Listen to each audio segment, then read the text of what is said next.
reckon this is gonna be how we have to do it. And I don't know the disconnect between YouTube and Streamlabs.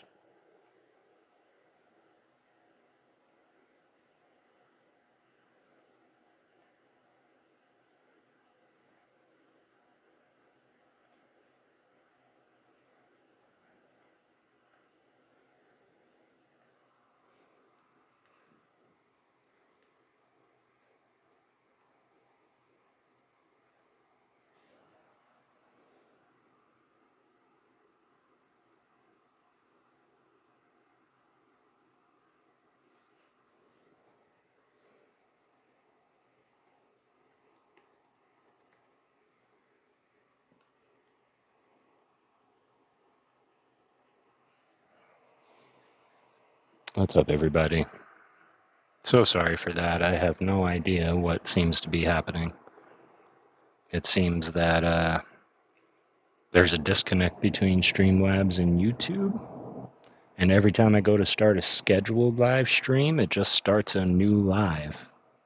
And I don't know why.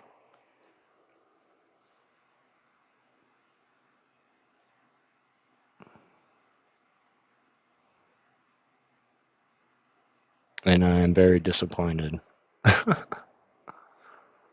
Because every time I schedule a live and I send it to people to join, then they're not able to. Because they'll see that. So hopefully they'll see that live chat and hop on over with y'all. I'm now getting everything pulled up for this stream, so I appreciate you guys.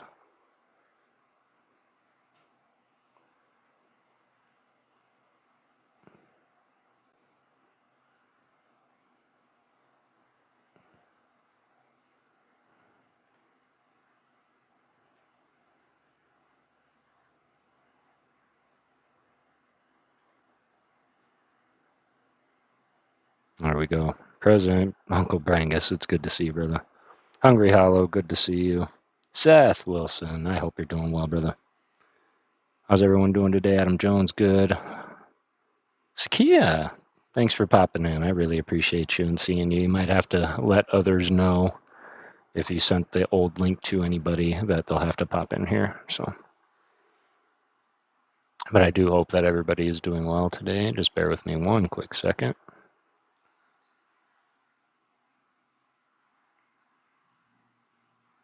Yeah, I don't know if I should just delete the other one or keep it up with the link there. How are you doing, Adam Jones? It's good to see you. How's everybody doing tonight? I hope you're all ready. 1 month ALB. All is well, brother. All is well so far. Just taking care of a few of the verification thing, but as it is right now, everything is turned back on. Everything is proper now with a new email. So, yeah, really appreciate you, man.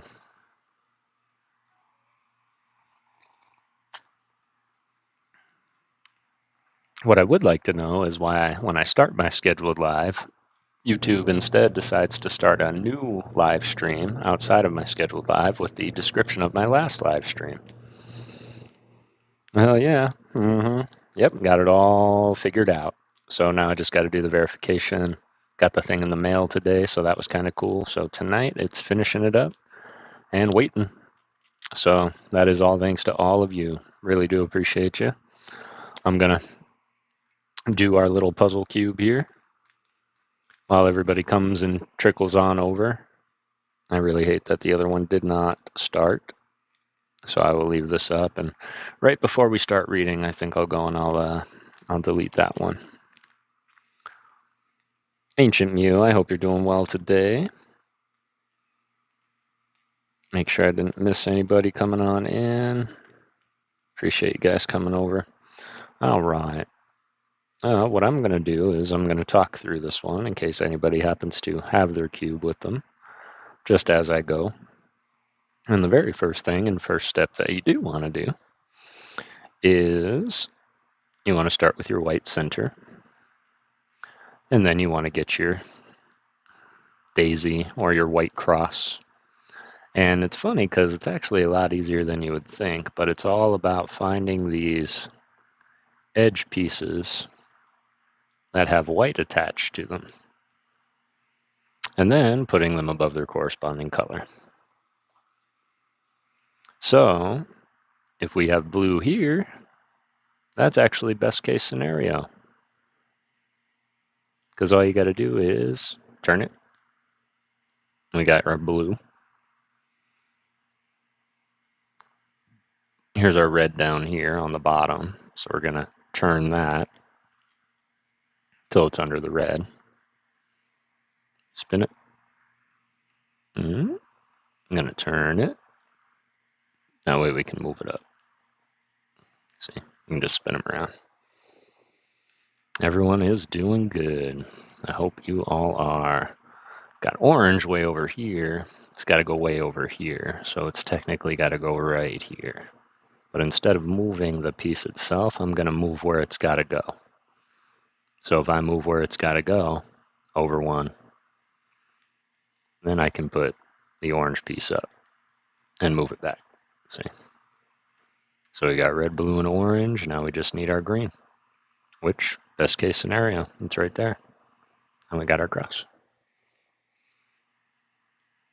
Then we want to figure out our corner pieces on the bottom. So you're going to put your white down. And as you can see, this piece here, it's in the right place. We got our white, we got our red, and we have our blue. So this one goes here. It's just oriented incorrectly. So we have to pull it up and start to spin it. No, that's not right. That's better. Spin, spin, spin, spin, spin, spin, spin, spin. Just like that. So if you just continue that same move, you can orient your corner pieces right. This one's completely wrong. This one's got to go over here. So we're just going to take it out. And always put your cross back. Here's our piece, orange, red, and green. Going to move it to orange, red, and green corner. And then we just have to put it in. Just like that. I've got two more. I'm going to move our blue and orange above our blue and orange. Move it away, move it up, move it in, move it down. It's wrong. So we just have to keep spinning it until it's right. Lori. Longoria, Alec, I hope you're doing well, brother. It's good to see you, Boo. Hope you're doing well. And then lastly, we have our red and green. And it's above our red and green corner. Got to move it away, move it up, move it in, move it down. Away, up, over, down. Away, up, over, down. Oh, that's step one. Step two is your second layer. And that's finding these other pieces that don't have white. And you can actually ignore any yellow pieces too, because that's the last layer. So yellow is irrelevant in this step. But in order to put your pieces in, here's a red piece and a green piece. So it's got to go on the red and green corner. It's got to go in here. So you actually move your side piece above its corresponding color. There's our red and green. And very similar to our corners, we're going to move it away. Going to move it away from the color that it's going to. So we're going to move it away. Move it up where it needs to go. Move it back. And then always put your cross back. And it's going to mess up your bottom layer, but it's going to line up these two. And then very similar, you just got to put your corner back in. Just like that. See?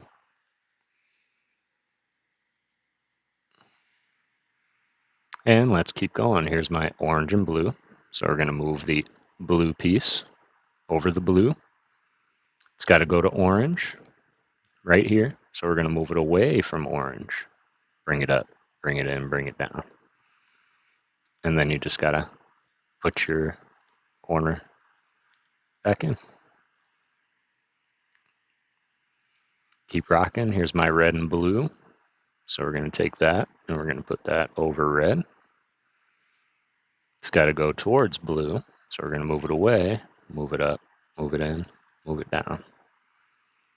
Put your corner back. Move it in, move it down. And we have one more. Where is it? There it is, green and orange. Gonna move it over green. Move it away from orange. Move it up. And then always put your corner back. That's your 2 layers. It's like that. So now, up here, you can have 3 to 4 different patterns. Some will say more. I've only seen 3 or 4. And one is this, where you can see an L. If you see an L on a corner, this is how you're going to want to start. You're going to want to face that L so that it's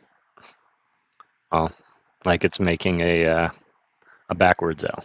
You want to make sure the L is backwards when you're looking at it. There are other instances as well where you will see this, which is just one line across to either direction, but you always want to make sure that it's horizontal to you when you do this next move. And then the last one is you'll only see the yellow cap, no other yellow pieces, in which case this same move works for all scenarios. Just how many times you do it to get to the next step is what changes. So this, just like this, up facing me horizontally, you're going to flip your front face clockwise. All I did was flip the front face clockwise. I hope this isn't backwards. And then you're going to want to do what's called, yes, the sexy move. So flip my face, and then up, over, down, over. It's going to be better when I have it in front of the camera.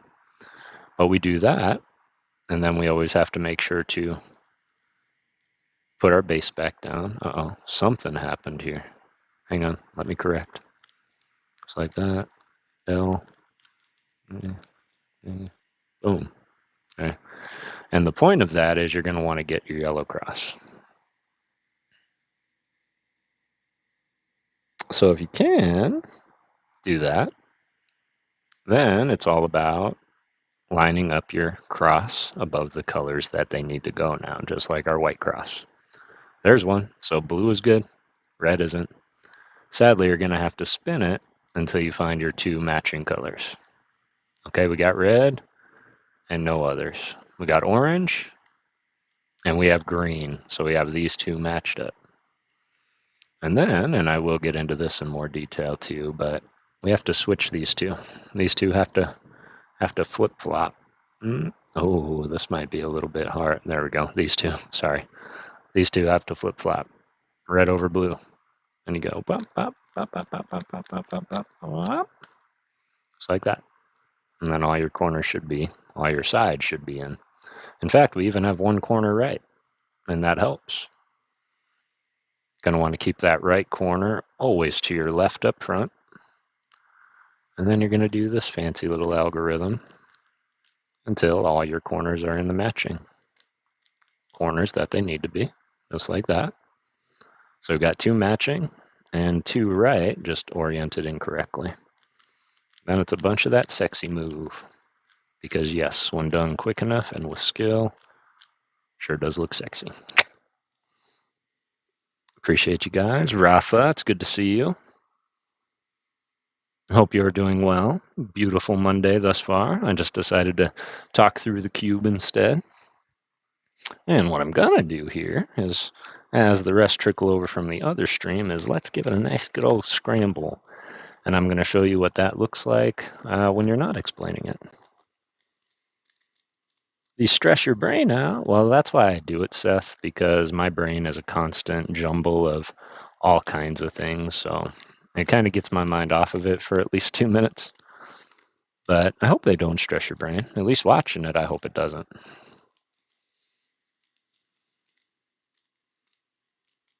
You don't have a Rubik's Cube? A Rubik's Clue. That's funny. All right, so how that looks in real time is coming through and get your cross.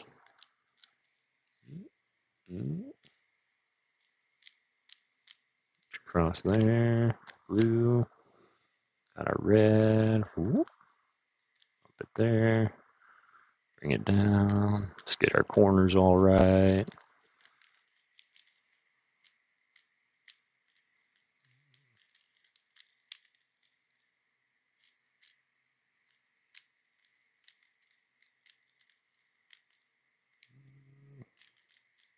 Yeah, that should be all of our bottom layer. I'll move into our second layer here. And you really get some speed by not moving the cube from one color side. You just have to learn how to do it all from every angle. Giggity. That keeps starting to get sticky. There we go.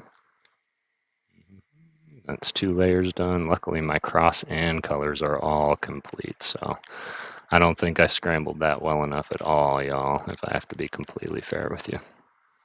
Here we go, and then it should be a bunch of this. And then we're going to get into Edgar Allan Poe. And I know last time we did, we went through and we read a lot of his poems. In fact, every poem in the book, pretty much. There were a few that I skipped over because they were like letters to people. But I thought that this would be fun to now go through that book and pick out all of the stories, like his actual stories that he wrote, and we're going to read those tonight. So super appreciate you all. If one of my mods could just kind of keep an eye on the other live chat that's still scheduled and just, I think it's good enough. I posted the link over there. I'm thinking about just deleting it, but I think I'm just going to leave it for now. And then very much likewise, depending on the time, we will be going for a little bit. We'll go for a couple of hours. Adrenaline just kicked up a notch. Just kicked up a notch. Adrenaline, yeah? Why, for Edgar Allan Poe or due to the Rubik's Cube? Stafford, how's it going, man? Great to see you.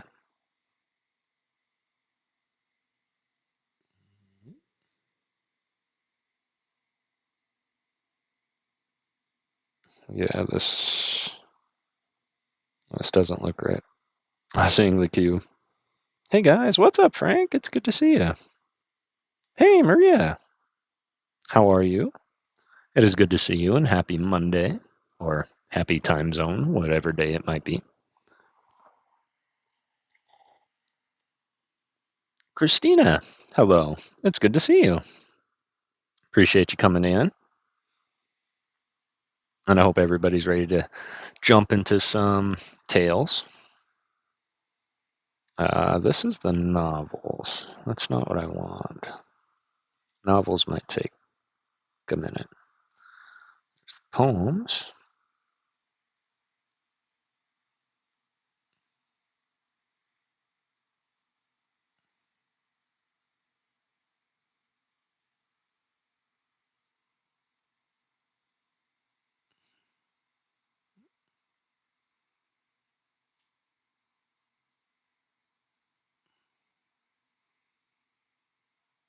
Yeah, I guess the novels. I was expecting like novellas.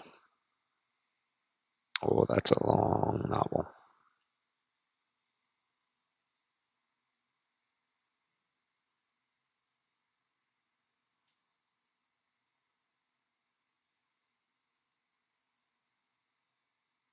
Well, we can just start reading and see what we think.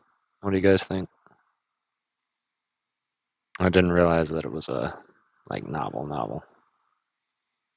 Let's see if I can get to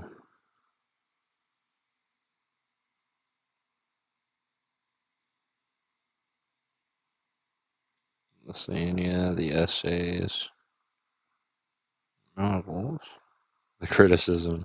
Oh no, the letters, index.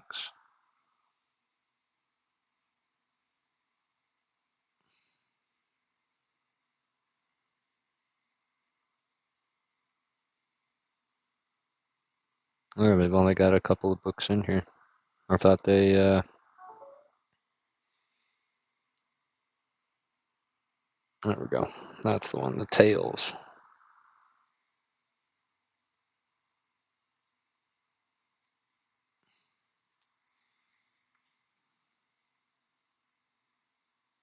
Yep, the black. Okay, cool. I found it. I found it. Yeah, we're good. We're good.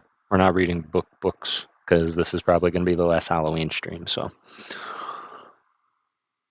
tomorrow's Papa Spencer's birthday. Does when I rewatch this, I'll put it in slow mo, hoping this helps with solving the cue. And I'm gonna put out some long form content to Brangus to help with that. So I'm gonna have it broken down into sections: level 1, level 2, level 3, and I'll explain it in a lot more detail. But absolutely, that is something I have done more times than not. I've slow mode a lot of people when trying to learn how to do the cue. Today is actually my son Nate's 17th birthday as well. I know a lot of you were in Rocket Scott's stream earlier and were able to help celebrate and wish him his well wishes. So certainly do appreciate that.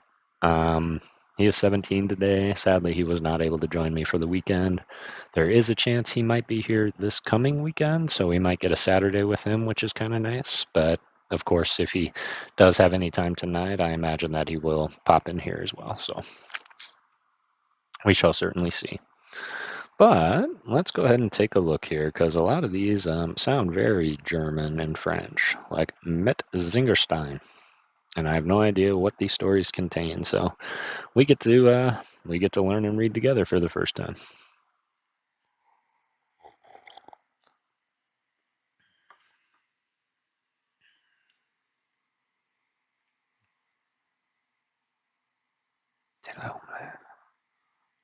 The Dog de l'Omelette. I'm very interested for this. I'm not going to pick and choose unless it's completely in another language, y'all. I do want to. I will. I will make sure. I'm gonna make sure he sees not just the short that Rocket Scott rated with all the birthday wishes, but the live in which he gifted him that Zapdos was pretty cool. But yeah, Rocket Scott. He's a he's a great guy. He's a very genuine individual. I like him a lot.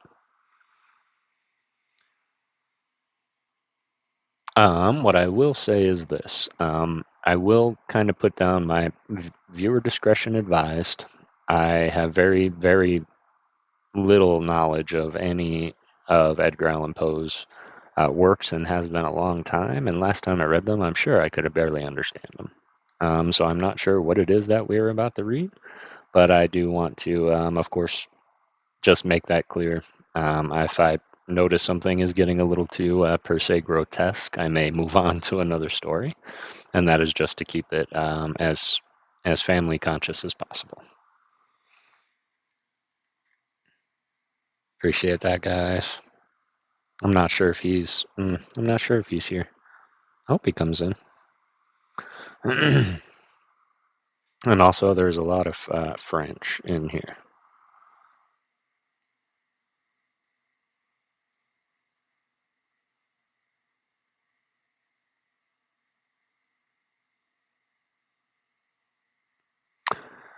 All right, let's read what we can read. And I appreciate everybody being here. About 23 minutes in. Sorry, y'all. But appreciate you being here and joining us for Reading in Monday. Relax, get some coffee and or tea, close your eyes, sit back and just enjoy the melodies.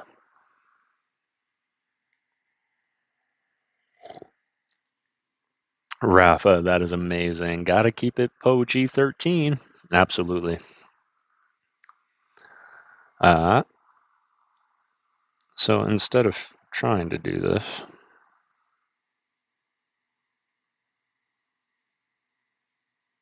all right, horror and fatality have been skulking abroad in all ages. Why then give a date to this story I have to tell? Let it suffice to say that the period in which I speak there existed in the interior of Hungary, a settled although hidden belief in the doctrines and the uh, metempsychosis of the doctrines themselves, that is, of their falsities or of their probability. I say nothing. I assert, however, that much of our incredulity, as Le Boyer says, of all our unhappiness, vent de ne pas vu, It is so. But there are some points in the Hungarian superstition which they are fast verging to absurdity. They, the Hungarians, differed very essentially from their Eastern authorities. For example, the soul, said the former, I give the words of the acute and intelligent Parisian. Okay, and then it goes on to be the rest in French. All right, I am sorry, y'all. I can't read through that because nobody will know what I'm saying.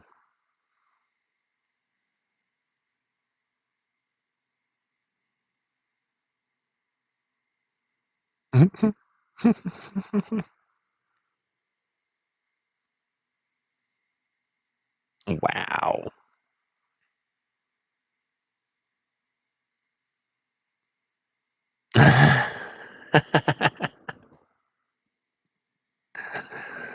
Wow, they definitely had a.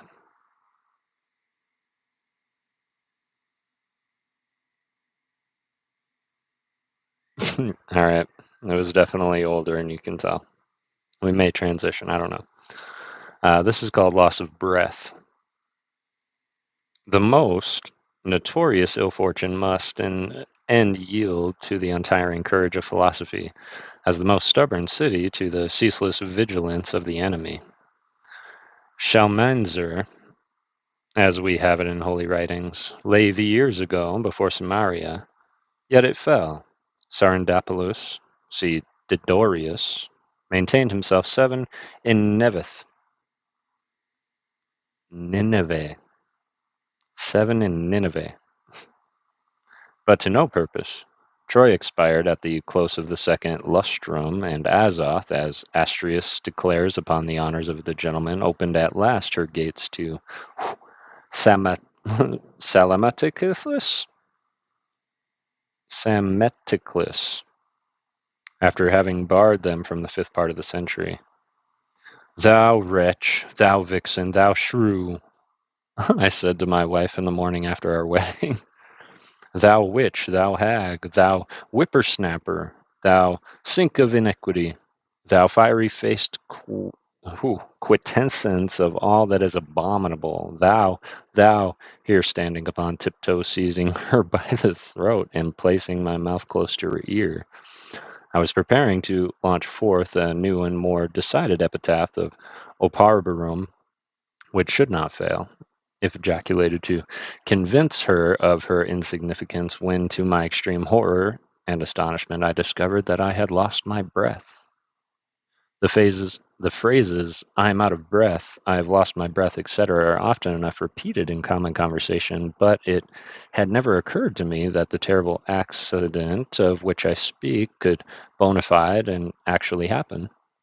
Imagine, that is, if you have a fanciful turn, imagine, I say, my wonder, my consi- cons- consternation, my despair. There is a good genius, however, which has never entirely deserted me. In my most ungovernable moods, I still retain a sense of pro- propriety. Et le chemin de passus me conduit, more French, as Lord Edward in Julie says it did him, à la philosophie véritable.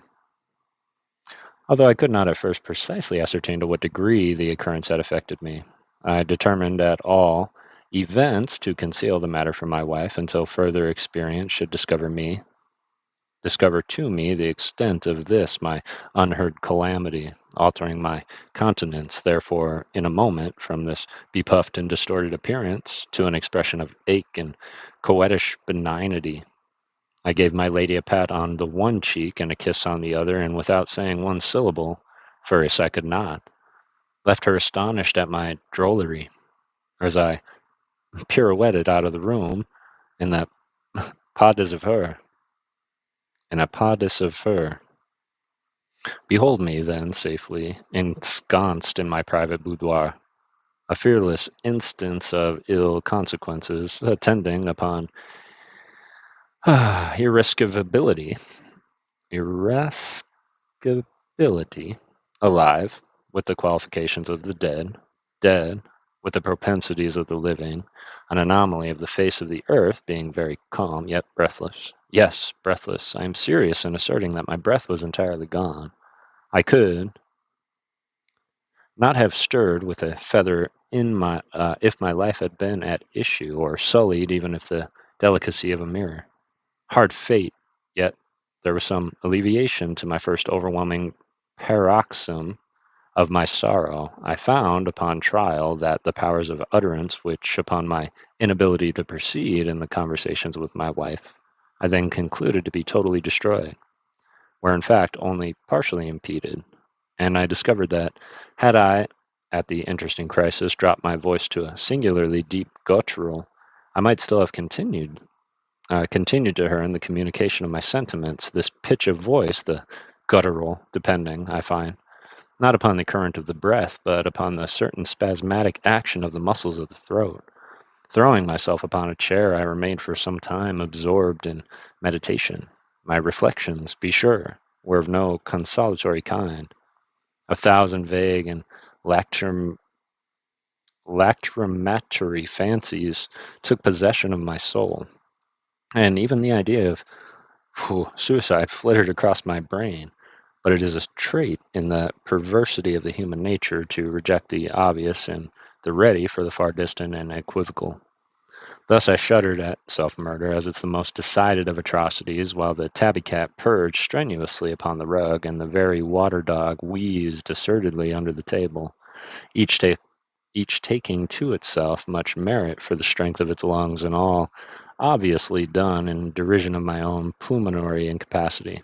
Whew, this is testing my vocabulary. No worries at all. What's up, Matt? Hope you're doing well. I'm so sorry. Quite familiar with French. Excellent. Well, let me know. I'm sure I'm butchering a lot, but just sitting here listening while going over the textbook. Love it. Oppressed with the tumult of vague hopes and fears, I at length heard the footsteps of my wife descending the staircase. Being now assured of her absence, I returned with a palpitating heart to the scene of my disaster. Carefully locking the door on the inside, I commenced in vigorous search. It was possible, I thought, that concealed in some obscure corner or lurking in some closet or drawer might be found a lost object of my inquiry. I might have a vapory. It might even have a tangible form. Most philosophers, upon many points of philosophy, were still very unphilosophical. William Godwin, however, says in his Mandeville that invisible things are the only realities, and this all will allow, in a case in point. I would have a judicious reader pause before accusing such asseverations of the undue quantum of absurdity. Anaxagoras, it will be remembered, maintained that snow is black, and this I have since found to be the case. It will be remembered, maintained, that snow is black, and this I have since found to be the case. Long and earnestly did I continue the investigation, but the contemptible reward of my industry and perseverance proved to be the only a set of false teeth, 2 pairs of hips, an eye, and a bundle of billets doigts from Mr. Winnado to my wife. I might as well here observe that the confirmation of my lady's partially for partility for Mr. W. occasioned me little uneasiness. That Mrs. Lackobreath, Mrs. Lackobreath, should admire anything so dissimilar to myself was a natural and necessary evil. I am, it is well known, of a robust and corpulent appearance, and at the same time somewhat diminutive in stature. What wonder that? What wonder then that the lathe-like tenuity of my acquaintance and his altitude, which has grown into a proverb, should have met with all due estimation in the eyes of Mrs. Lackobreath. But to return. My exertions, as I've before said, proved fruitless. Closet after closet, drawer after drawer, corner after corner, were scrutinized to no purpose. At one time, however, I thought myself sure of my prize, having, in rummaging a dressing case, accidentally demolished a bottle of Grandjean's oil of archangels, which is an agreeable perfume I here take the liberty of recommending. With a heavy heart, I returned to my boudoir, there to ponder upon some method of eluding my wife's penetration until I could make arrangements prior to leaving the country, for to this I had already made up my mind. In a foreign climate, being unknown, I might, with some probability of success, endeavor to conceal my unhappy calamity, a calamity calculated even more than beggary to estrange the affections of the multitude, and to draw down upon the wretch that well-merited indignation of the virtuous and the happy. I was not long in hesitation. Being naturally quick, I committed to memory the entire tragedy of the Metamora, and had a good fortune to recollect that in this accentuation of this drama, or at least of such portion of it, as is allotted to the hero, the tones of the voice in which I found myself deficient were altogether unnecessary, and the deep guttural was expected to reign monotonously throughout. I practiced for some time by the borders of the well-frequented marsh, herein, however, having no reference to a similar proceeding of Demosthenes, but from a design peculiarly and conscientiously my own. Thus armed at all points, I had determined to make my wife believe that I had suddenly smitten with a passion for the stage. In this I succeeded to a miracle, and to every question or suggestion found myself at liberty to reply in my most frog-like and sepulchral tones, with some passage from the tragedy, any portion of which, as I soon took great pleasure in observing, would apply equally well to the particular subject. It is not to be supposed, however, that in the delivery of such passages I was found at all deficient in the look asquint, the showing of my teeth, the working of my knees, the shuffling of my feet, or in any of those unmentionable graces which are now justly considered to be characteristics of the popular performer. To be sure, they spoke of confining me in a straitjacket, but, good God, they never suspected me of having lost my breath. Having at length put my affairs in order, I took my seat very early one morning in the mail stage, for, giving it to be understood among my acquaintances, the business of the last importance required my immediate personal attendance in that city. The coach was crammed to repletion, but in the uncertain twilight the features of my companions could not be distinguished. Without making any effectual resistance, I suffered myself to be placed between two gentlemen of colossal dimensions, while a third, of a larger size, requesting pardon for the liberty he was about to take, threw himself upon my body at full length, and falling asleep in an instant, drowned all my guttural ejaculations for relief in the snore which would have put to blush the roarings of the bull of Phalaris. Happily, the state of my respiratory faculties rendered suffocation an accident entirely out of the question. As, however, the day broke more distinctly in our approach to the outskirts of the city, my tormentor, arising and adjusting his shirt collar, thanked me in a very friendly manner for my civility. Seeing that I remained motionless, all my limbs were dislocated and my head twisted on one side, his apprehensions began to be excited, and arousing the rest of the passengers, he communicated in a very decided manner his opinion that a dead man had been palmed upon them during the night for a living and responsible fellow-traveler, here giving me a thump on the right eye by way of demonstrating the truth of his suggestion. Hereupon all, one after another, there were 9 in company, believed it a duty to pull me by the ear. A young practicing physician, too, having applied a pocket mirror to my mouth, and found me without breath. The assertion of my prosecutor was pronounced a true bill, and the whole party expressed the determination to endure tamely no such impositions for the future, and to proceed no further with any such carcasses for the present. I was here, accordingly, thrown out at the sign of the Crow, by which tavern the coach happened to be passing, without meeting with any farther accident than the breaking of both my arms under the left hind wheel of the vehicle. I must beside do the driver I must besides do the driver the justice to state that he did not forget to throw after me the largest of my trunks, which, unfortunately, falling on my head, fractured my skull in a manner of once interesting and extraordinary. The landlord of the Crow, who was a hospitable man, finding that my trunk contained sufficient indemnity for him for any little trouble he might take in my behalf, sent forthwith for a surgeon of his acquaintance and delivered me to his care, with a bill and receipt for $10. The purchaser took me to his apartments and commenced operations immediately, having cut off my ears. However, he discovered signs of animation. He now rang the bell, and sent for a neighboring apothecary with whom to consult in the emergency.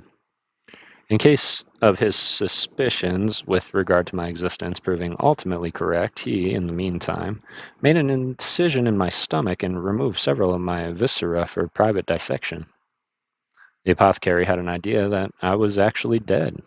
This idea, I endeavored to confute, kicking and plunging with all my might and making the most ferocious contortions, for the operators of the surgeon had, in a measure, restored me to all possessions of my faculties.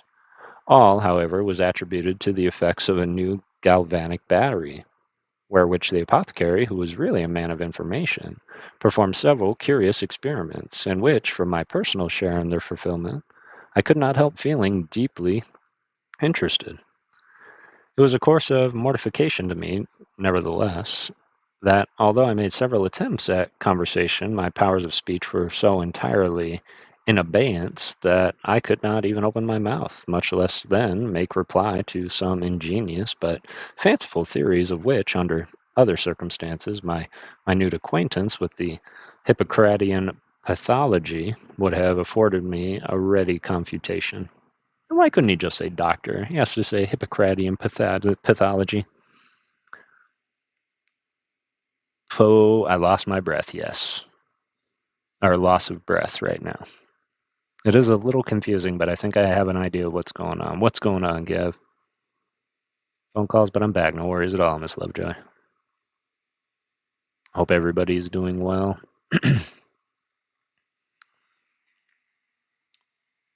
Yes, I believe that this gentleman, upon having a confrontation with his wife, happened to be dead. And now his consciousness is still living on, and we are hearing the tale of that consciousness being carted away on the train of all the other corpses and being unloaded.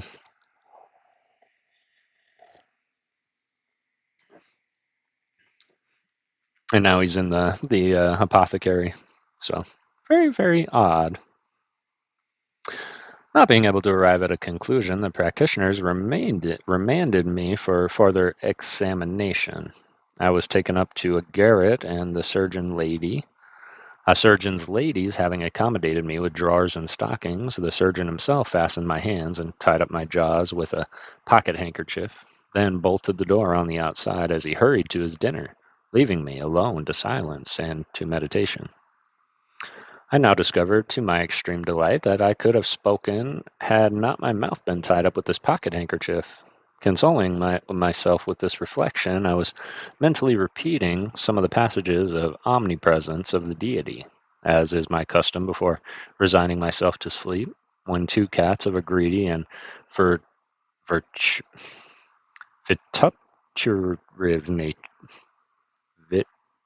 vituperative turn, entering at a hole in the wall, leaped forth with a flourish of alla Catalani, and alighting opposite one another on my visage, betook themselves to indecorous contention for the paltry consideration of my nose.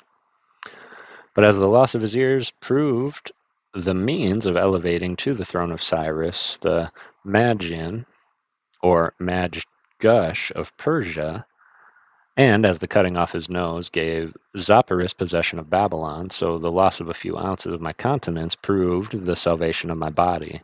Aroused by the pain and the burning with indignation, I burst at a single effort, and fastenings and bandages stalking across the room, I cast a glance of contempt at the belligerents, and throwing open the sash to the extreme horror and disappointment, precipitated myself very dexterously from the window.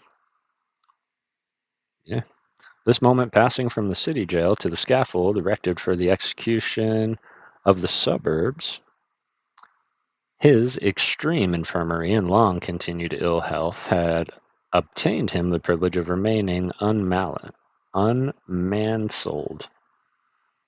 and habited at his gallows costume, one very familiar to my own. He lay at the full length of the bottom of the hangman's cart, which happened to be under the windows of the surgeon at the moment of my precipitation, without any other guard than the driver, who was asleep, and two recruits of the 6th Infantry, who were drunk. As ill luck would have it, I lit upon my feet within the vehicle immediately. He bolted out behind, and turning down the alley, was out of sight in the twinkling of an eye. The recruits, aroused by the bustle, could not exactly comprehend the merits of the transaction, seeing, however, a man, the precise counterpart of his felon, standing upright in a cart before their eyes. They were of, so they expressed themselves, and having communicated this opinion to one another, they took each a dram, and then knocked me down with the butt ends of their muskets. It was not long ere we arrived at the place of destination. Of course, nothing could be said in my defense. Hanging was my inevitable fate. I resigned myself thereto with a feeling half stupid, half acrimonious. Being little of a cynic, I had all the sentiments of a dog. The hangman, however, adjusted the noose about my neck. The drop fell. I forbear to depict my sensations upon the gallows, although here, undoubtedly, I could speak to the point, and it is a topic upon which nothing has been well said. In fact, to write upon such a theme, it is necessary to have been hanged. Every author should confine himself to the matters of experience. Thus Mark Antony composed the treatise upon getting drunk. I may just mention, however, that die I did not. My body was, but I had no breath to be suspended. And but for a knot under my left ear, which had the feel of a military stock, I dare say that I should have experienced very little inconvenience. As for the jerk given to my neck upon the falling of the drop, it merely proved a corrective to the twist afforded to me by the fat gentleman on the couch. For good reasons, however, I did my best to give the crowd the worth of their trouble. My convulsions were said to be extraordinary. My spasms it would have been difficult to beat. The populace encourted, several gentlemen swooned, and a multitude of ladies were carried home in hysterics. Pinxit availed himself of the opportunity to retouch from the sketch taken upon the spot his admirable painting of the Marises flayed alive. When I had afforded sufficient amusement, it was thought proper to remove my body from the gallows. This the more especially as the real culprit had in the meantime been retaken and recognized, a fact which I was so unlucky as not to know. Much sympathy was, of course, exercised in my behalf, and as no one made a claim to my corpse, it was ordered that I should be entered into the public vault. Here, after due interval, I was deposited, the sexton departed, and I was left alone. A line of Marston's, malcontent. Death's a good fellow and keeps open house, struck me at the moment as a palpable lie. I knocked off, however, the lid to my coffin and stepped out.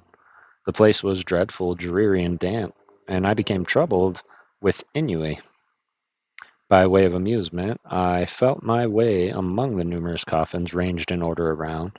I lifted them down one by one, and breaking open their lids, bruised myself in speculations about the mortality within.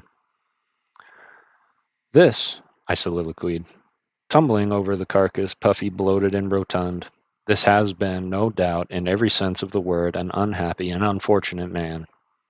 It has been his terrible lot not to walk but to waddle, to pass through life not like a human being but like an elephant, not like a man but like a rhinoceros. His attempts at getting on have been mere abortions, and his circumgyrity proceedings a palpable failure. Taking a step forward, it has been his misfortune to take 2 toward the right and 3 toward the left. His studies have been confined to the poetry of Crabbe. He can have no idea of the wonder of pirouette. To him, a pas de papillon has been an abstract conception. He has never ascended the summit of a hill. He has never viewed from any steeple the glorious of metropolis. Heat has been his mortal enemy. In the dog days, his days have been the days of a dog. Herein, he has dreamed of flames and suffocation, of mountains upon mountains, of Pelion upon Ossa. He was short of breath. To say all in a word, he was short of breath. He thought it extravagant to play upon the wind instruments. He was the inventor of self-moving fans, wind sails, and ventilators. He patronized Dew Point, the bellow makers, and he died miserably in attempting to smoke a cigar. His was a case in which I feel a deep interest, a lot in which I insincere sympathize. But here, said I, here, and I dragged spitefully from its receptacle a gaunt, tall, and peculiar-looking form whose remarkable appearance struck me with a sense of unwelcome familiarity. Here is a wretch entitled to no earthly commiseration. Thus saying, in order to obtain a more distinct view of my subject, I applied my thumb and forefinger to his nose, and causing it to assume a sitting position upon the ground, held it thus, at arm's length, while I continued my soliloquy. Entitled, I repeated, to no earthly commiseration, who indeed would think of compassionating a shadow? Besides, has he not had his full share of the blessings of mortality? He was the originator of tall monuments, shot towers, lightning rods, Lombardy poplars. His treatise upon shades of the shadows has immortalized him. He edited with distinguished ability the last edition of South on the Bones. He went early to college and studied mnemonics. He then came home, talked eternally, and played upon the French horn. He patronized the bagpipes. Captain Barclay, who walked against time, would not walk against him. Wyndham and Albrecht were his favorite writers, his favorite artists, phys. He died gloriously while inhaling gas. Liquid fut corrupte. Like the fama pudacte Hieronymus. He was indubitably a...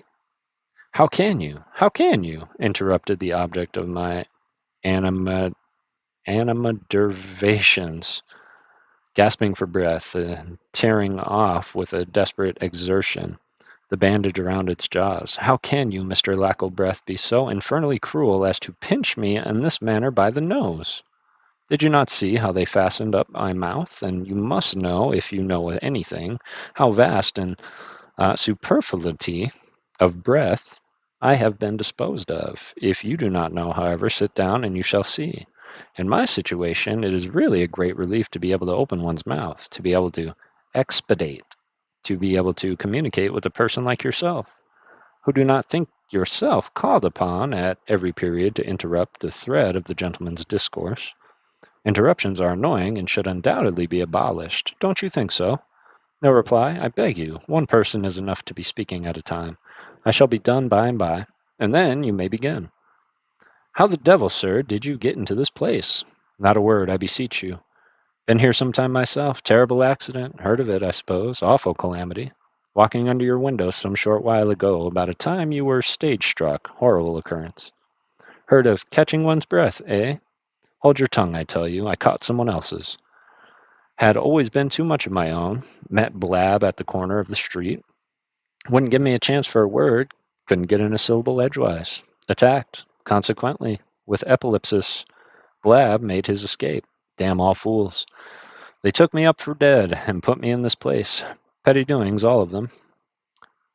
Heard all you said about me, every word, a lie, horrible, wonderful, outrageous, hideous, incomprehensible, etc., etc., etc. It is impossible to conceive my astonishment at so unexpected a discourse, or the joy at which I became gradually convinced that the breath so fortunately caught by the gentleman, whom I soon recognized as my neighbor Windenough, was in fact the identical expiration mislaid by myself in the conversations with my wife.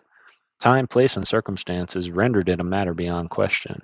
I did not, at least during a long period in which the inventor of Lombardy poplars continued to favor me with his explanations. Magooch, it's the Ghosty Gang starting the streak. Love to you, brother. See you at 9 months to name our member baby. Let's go, Matt. I appreciate you, fam. Trying to find this in her book. Just need the title. So this book, this story, I believe, is called Loss of Breath.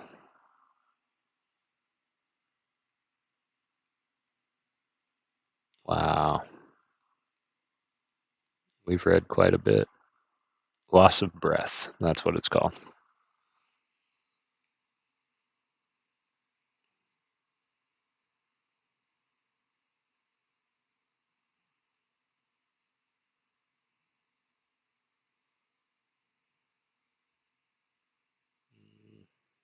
Let's see. Okay. I was seeing exactly how much longer we had. But yeah, this one is gone. It's so weird because it's like, I'm out of it. I'm in. I'm out. I'm in. I'm out. I'm in. So appreciate you guys. But yes, this is called Loss of Breath. Not too far. Kev, we got his like belly and shell done, like just the structure. So we have quite a bit to do on Thursday. Found it. Excellent. In this respect, I was actuated by the habitual prudence, which has never been my predominating trait. I reflected that many difficulties might still lie in the path of my preservation, which only extreme exertion on my part would be able to surmount.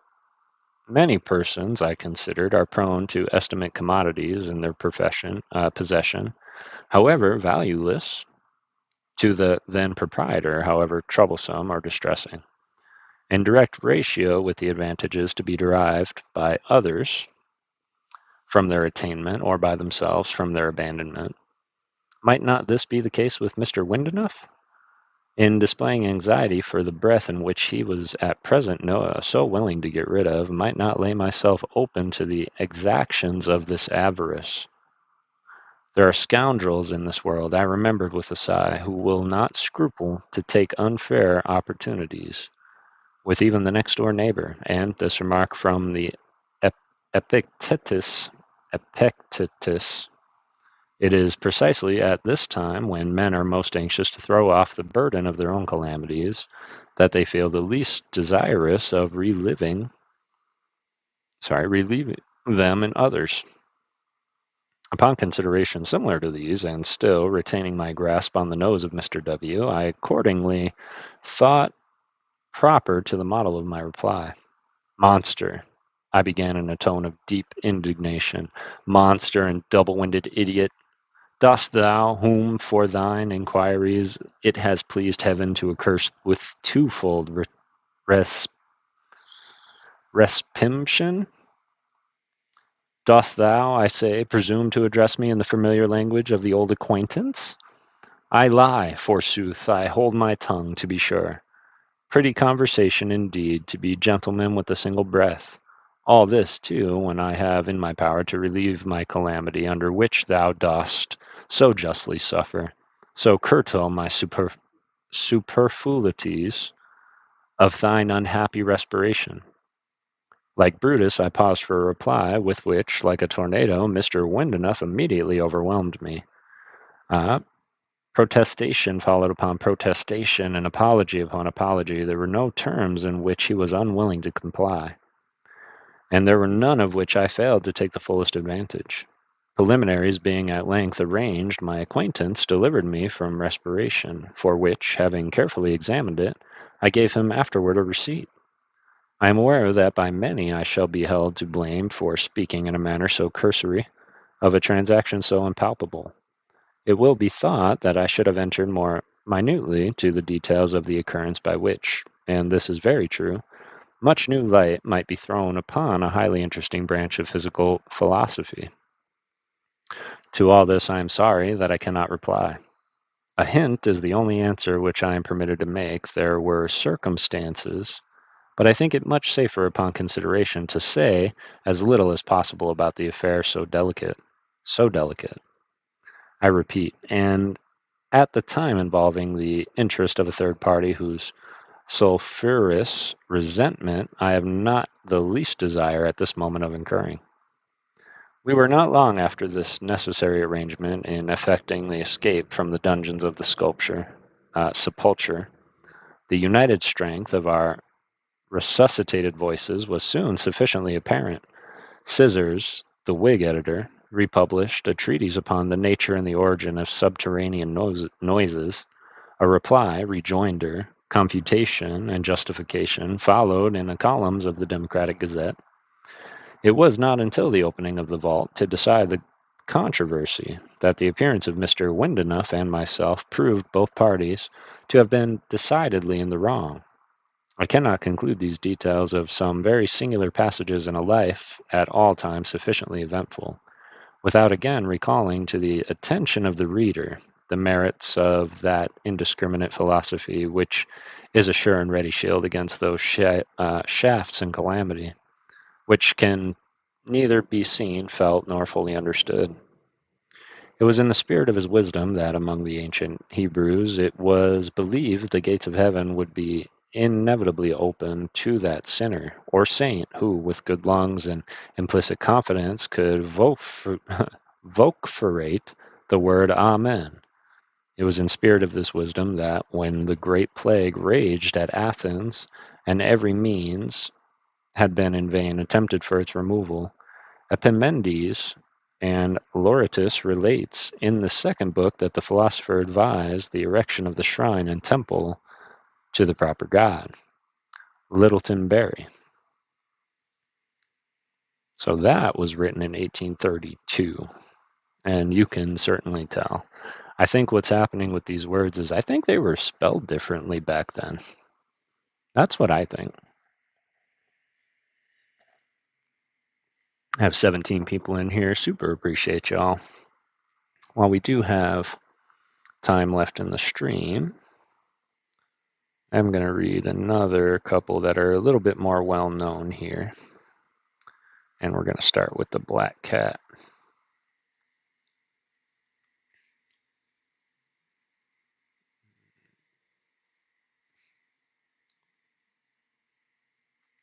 Yeah, we'll start here.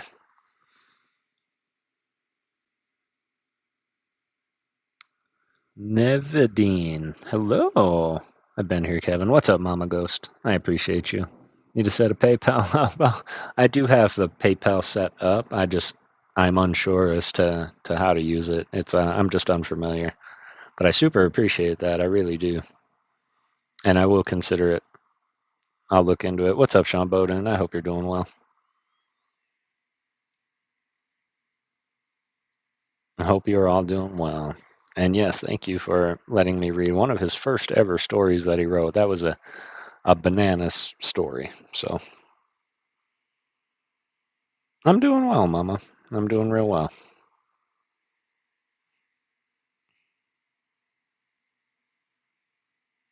Oh, thank you, Lori. I appreciate you, Boo. PayPal I don't have. I do have Venmo and Cash App, and everything was all pinned on the other one. I'll pin your message now. Appreciate that, Boo. How soon we forget. Hey, Mama Ghost. Doing right, heading back to Kansas in 2 days. Let's go. How about you? I'm doing well. It was an okay day at work. It wasn't too bad. Kev here with Yuna's book. I love it. We're going to do the Black Cat next if you want to find it. And I'm going to refresh my coffee. I think that's a good use of time. But really appreciate you guys being here to relax and read. I will say this was the one thing that was keeping me going today, was that I got to hang out with all of you.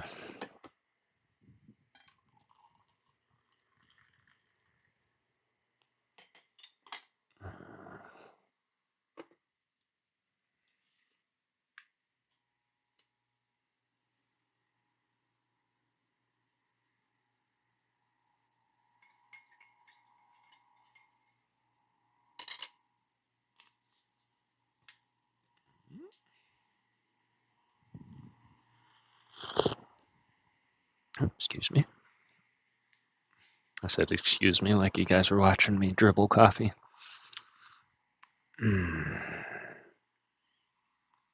Loss of breath.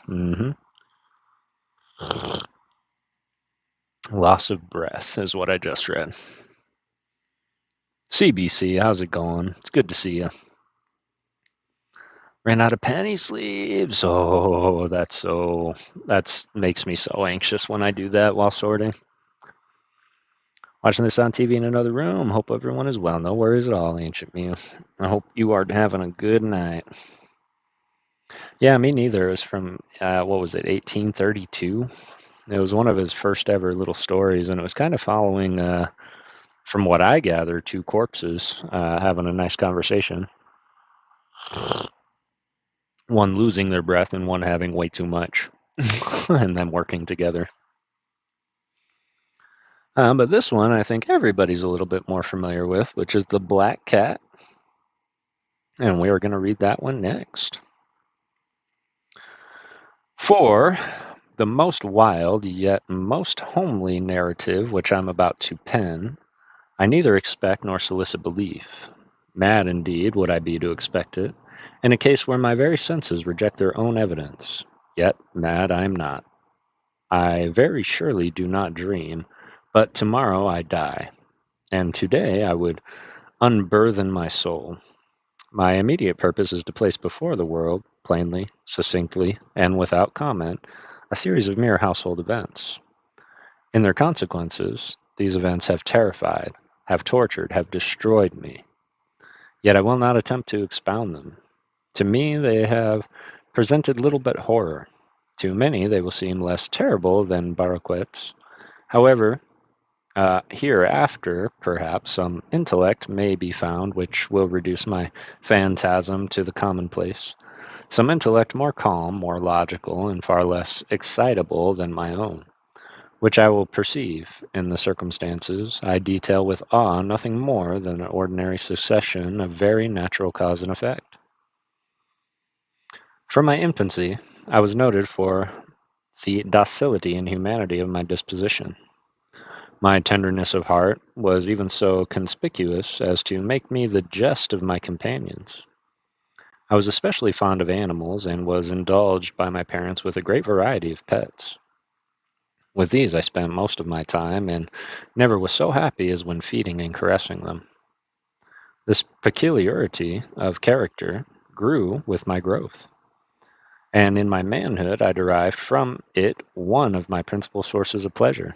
To those who have cherished an affection for a faithful and sagacious dog, I need hardly be at the trouble of explaining the nature or the intensity of the gratification thus derivable. There is something in the unselfish and unsacrificing love of a brute which goes directly to the heart of him who has had frequent occasion to test the paltry friendship and gossamer fidelity of mere man. I married early, and was happy to find in my wife a disposition not uncongenial with my own. Observing my particularly, par- observing my partiality, that's it, for domestic pets, she lost no opportunity in procuring those of the most agreeable kind. We had birds, goldfish, a fine dog, rabbits, a small monkey, and a cat. This latter was a remarkably large and beautiful animal, entirely black, and sagacious to the astonishing degree. In speaking of his intelligence, my wife, who at heart was not a little tin, tinctured with suspicion, made frequent allusion to the ancient popular notion, which regarded all black cats as witches in disguise. Not that she was ever serious upon this point. And I mention the matter at all for no better reason than that it happens, just now, to be remembered. Pluto, this was the cat's name, for my favorite pet and playmate. I alone fed him, and he attended me whenever I went out about the house. It was even with difficulty that I could prevent him from following me through the streets. Our friendship lasted in this manner for several years, during which my general temperament and character, through the instrumentality of the fiend intemperance, had, I blush to confess it, my general temperament of character, through an instrumentality of the fiend intemperance, uh, experienced a radical altercation for the worst. I grew, day by day, more moody, more irritable, more regardless of the feelings of others. I suffered myself to use intemperate language to my wife, at length. I even offered her personal violence. My pets, of course, were made to feel the change of my disposition. I not only neglected but ill used them. For Pluto, however, I still retained sufficient regard to restrain me from maltreating him, as I made no scruple of maltreating the rabbits, the monkey, or even the dog, when by accident or through affection they came in my way. But my disease grew upon me, for what disease is like alcohol? And at length even Pluto, who was now becoming old and consequently somewhat peevish, even Pluto began to experience the effects of my ill temper. One night, returning home, much intoxicated, from one of my haunts about town, I fancied that the cat avoided my presence. I seized him, when, in his fright at my violence, he inflicted a slight wound upon my hand with his teeth. The fury of a demon instantly possessed me. I knew myself no longer. My original soul seemed at once to take its flight from my body, and a more than fiendish malevolence, gin-natured, thrilled every fibre of my frame. I took from my waistcoat pocket a penknife, opened it, grasped the poor beast by the throat, and deliberately cut out one of his eyes from his socket. I blushed, I burn, I shudder, while I pen the damnable atrocity. When reason returned with that morning, when I had slept off the fumes of the night's debauch, I experienced a sentiment half of horror, half of remorse, for the crime of which I had been guilty. But it was, at best, a feeble and equivocal feeling, and the soul remained untouched. Again I plunged into excess, and soon drowned in wine all memory of the dead. In the meantime the cat slowly recovered. The socket of the lost eye presented in its true and frightful appearance, but he no longer appeared to suffer any pain. He went about the house as usual, but, as might be expected, fled in extreme terror at my approach. I had so much of my old heart left as to be the first grieved by this evident dislike on the part of the creature which had once so loved me. But this feeling soon gave place to irritation, and then came, as if to my final, irrevocable overthrow, the spirit of perverseness. Of this spirit philosophy takes no account. Yet I am not more sure that my soul lives than I am that perverseness is one of the primitive impulses of the human heart, one of the indivisible primary faculties or sentiments which give direction to the character of man. Who has not 100 times found himself committing a vile or silly action, for no other reason than because he knows he should not? Have we not a perpetual inclination in the teeth of our best judgment to violate that which is law, merely because we understand it is to be such? The spirit of perverseness, I say, came to my final overthrow.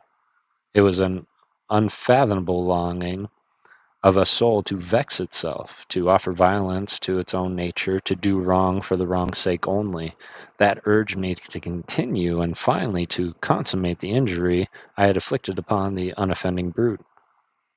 One morning, in cool blood, I slipped a noose about its neck and hung it to the limb of a tree, hung it with the tears streaming from my eyes and with the bitterness remorse at my heart, hung it because I knew that it had loved me, and because I felt it had given me no reason of offense, hung it because I knew that in doing so I was committing a sin, a deadly sin that would so jeopardize my immortal soul as to place it, if such a thing were possible,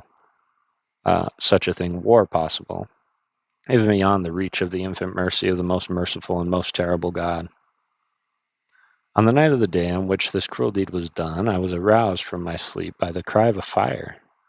The curtains of my bed were in flames. The whole house was blazing. It was with great difficulty that my wife, a servant, and myself made our escape from the conflagration.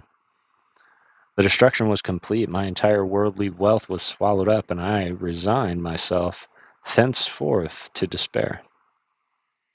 I am above the weakness of seeking to establish the sequence of cause and effect between the disaster and the atrocity, but I am detailing a chain of facts, and wish not to leave even a possible link imperfect. On the day succeeding the fire, I visited the ruins, the walls, with one exception had fallen in. This exception was found in the compartment wall, not very thick, which stood about the middle of the house, and against which had rested the head of my bed. The plastering had here, in great measure, resisted the action of the fire. In fact, a fact which I attributed to it having been recently spread. About this wall, a dense crowd were collected, and many persons seemed to be examining a particular portion of it with very minute and eager attention. The words strange, singular, the other similar expressions, excited my curiosity. I approached this and saw, as if graven in bas relief among the white surface, the figure of a gigantic cat. The impression was given with the accuracy truly marvelous. There was a rope about the animal's neck. When I first beheld this apparition, I could scarcely regard it as less. My wonder and my terror were extreme. But at length reflection came to my aid. The cat, I remembered, had been hung in the garden adjacent to the house. Upon the alarm of the fire, this garden had been immediately filled by the crowd, by some one of whom the animal must have been cut from the tree and thrown through the open window into my chamber. This had probably been done with the view of arousing me from sleep. The falling of the other walls had compressed the victim of my cruelty into the substance of the freshly spread plaster, the lime of which, with the flames and the ammonia from the carcass, had then accomplished the portraiture I saw. Although I thus readily accounted to my reason, if not altogether to my conscience, for the startling fact just detailed, it did not the less fail to make a deep impression upon my fancy. For months I could not rid myself of the phantasm of the cat, and during this period there came back to my spirit a half sentiment that seemed, but was not, remorse. I went so far as to regret the loss of the animal, and to look about me among the vile haunts which I now habitually frequented, for another pet of the same species and of somewhat similar appearance with which to supply its place. One night, as I sat, half stupefied, in a den of more than infamy, my attention was suddenly drawn to some black object, reposing upon the head of one of the immense hogsheads of gin or of rum, which constituted the chief furniture of the apartment. I had been looking steadily at the top of this hogshead for some minutes, and what now caused me surprise was the fact that I had not sooner perceived the object thereupon. I approached it and touched it with my hand. It was a black cat, a very large one, fully as large as Pluto, and closely resembling him in every respect but one. Pluto had not a white hair upon any portion of his body, but this cat had a large, although indefinite splotch of white covering nearly the whole region of his breast. Upon my touching him, he immediately arose, purred loudly, rubbed against my hand, and appeared delighted with my notice. This, then, was the very creature of which I was in search. I at once offered to purchase it off the landlord, but this person had made no claim to it, knew nothing of it, had never seen it before. I continued my caresses, and when I prepared to go home, the animal evinced a disposition to accompany me. I permitted it to do so, occasionally stopping and patting it as I proceeded. When it reached the house, it domesticated itself at once and became immediately a great favorite with my wife. For my own part, I soon found a dislike for it arising within me. Just was the reverse of what I had anticipated, but I know not how or why it was. Its evident fondness for myself rather disgusted and annoyed. By slow degrees, these feelings of disgust and annoyance rose into the bitterness of hatred. I avoided the creature. A certain sense of shame and the remembrance of my former deed of cruelty, preventing me from physically abusing it. I did not for some weeks strike or otherwise violently ill use it, but gradually, very gradually, I came to look upon it with unutterable loathing, and to flee silently from this audacious presence, as from the breath of the pestilence.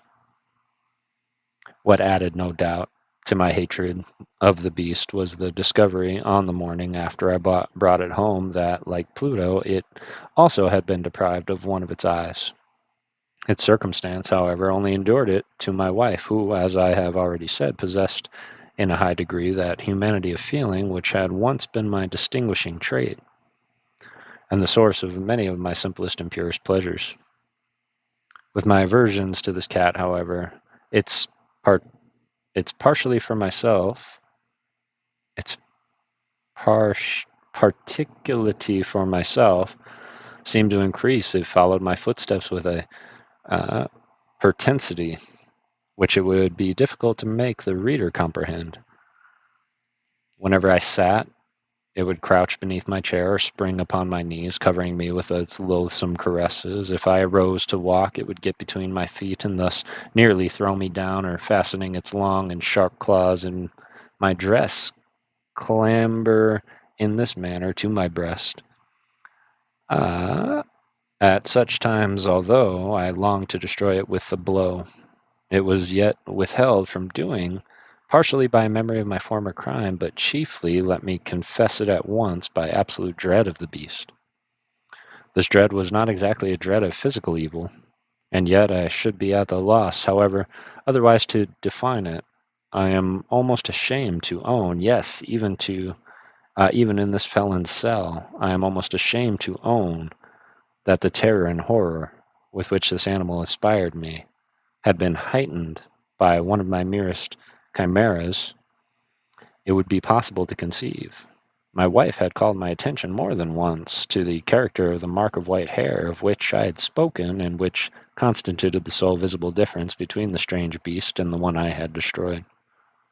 The reader will remember that this mark, although large, had been originally very indefinite, but by slow degrees nearly imperceptible, and which for a long time, by my reason, struggled to reject its fanciful. It had at length assumed a rigorous distinctness of outline. It was now the representation of an object that I shuddered to name, and for this, above all, I loathed and dreaded, and would have rid myself of the monster, had I dared. It was now, I say, the image of of a ghastly thing, of the gallows. Oh, mournful and terrible engine of horror and the crime, of agony and death. And now, was I indeed wretched beyond the wretchedness of mere humanity? And a brute beast whose fellow I had contemptuously destroyed, a brute beast to work for me? For me, a man fashioned in the image of the high God? So much an insufferable woe. Alas, neither a day nor by night knew I the blessing of rest any more. During the former, the creature left me no moment alone, and in the latter I started hourly from dreams of unutterable fear to find the hot breath of the thing upon my face, and its vast weight an incarnate nightmare that I had no power to shake off, incumbent internally upon my heart. Beneath the pressure of torments such as these, the feeble remnant of the good within me succumbed. Evil thoughts became my sole intimates. The darkest of most evil of thoughts, the moodiness of my usual temper increased to hatred of all things and of all mankind, while, from the sudden, frequent, and ungovernable outburst of a a fury to which I now blindly abandoned myself, my uncomplaining my uncomplaining wife, alas, was the most usual and most patient of sufferers. One day she accompanied me upon some household errand to the cellar of the old building which our poverty compelled us to inhabit. The cat followed me down the steep stairs, and, nearly throwing me headlong, exasperated me to madness, uplifting an axe, and forgetting, in my wrath, the childish dread which had hitherto stayed my hand. I aimed a blow at the animal, which, of course, would have proved instantly fatal had it descended as I wished, but this blow was arrested by the hand of my wife. Goaded by the interference into the rage more domicile, I withdrew my arm from her grasp and, oh my God, and buried the axe in her brain. She fell dead upon the spot without a groan. I did warn.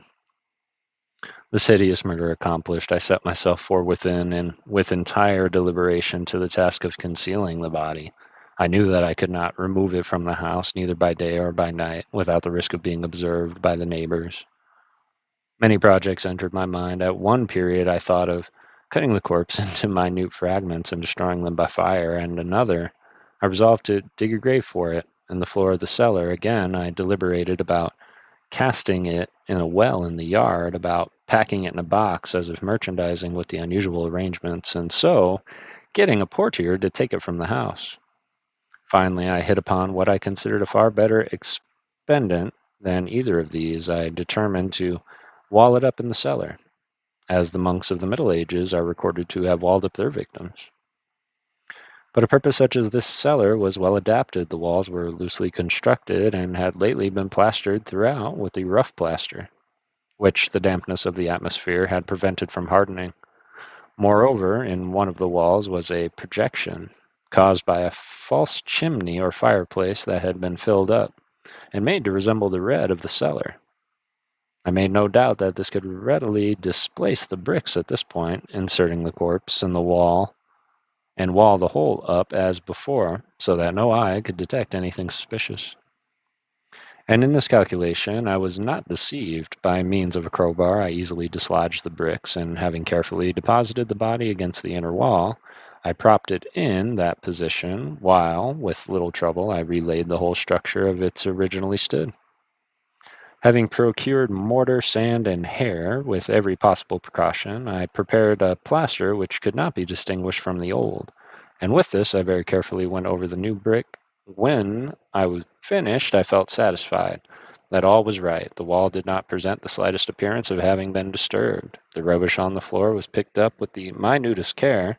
I looked about triumphantly, and said to myself, "Here at last, then, my labor has not been in vain." I'm going to pause there for a second. Good night, Lori. Sorry, y'all, that took a very dark turn I had forgotten about. Appreciate all 14 of you hanging around. I did forewarn us. Listener discretion was advised. You guys want to hear how this ends? Let me know. Because we can move on, but this dude is crazy. So I will finish it if the crowd wants to finish it. Yep. Yep, move on, or yep, finish it.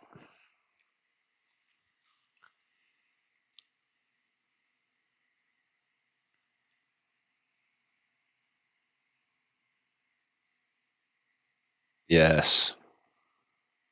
Gatti Gaming, appreciate you being here. Yes, finish it. All right, cool. Thanks for the feedback, y'all.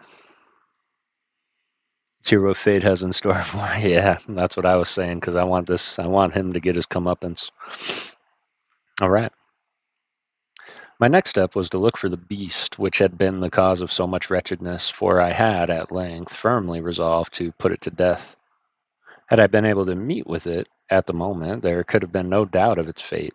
But it appeared that the crafty animal had been alarmed at the violence of my previous anger, and forebore to present itself in my present mood.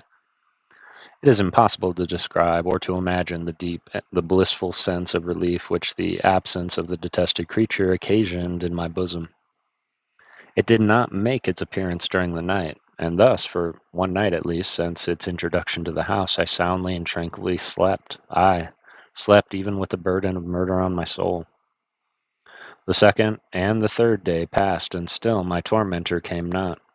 Once again I breathed as a free man. The monster in terror had fled the premise forever. I should behold it no more. My happiness was supreme. The guilt of my dark deed disturbed me but little. Some few inquiries had been made, but these had been readily answered. Even in search had been instituted. But of course, nothing was to be discovered. I looked upon my future felicity, my future felicity as secure. Upon the fourth day of the assassination, a party of police came, very unexpectedly, to the house and proceeded again to make rigorous investigation of the premises. Secure, however, in the inscrutability of my place of concealment, I felt no embarrassment whatever.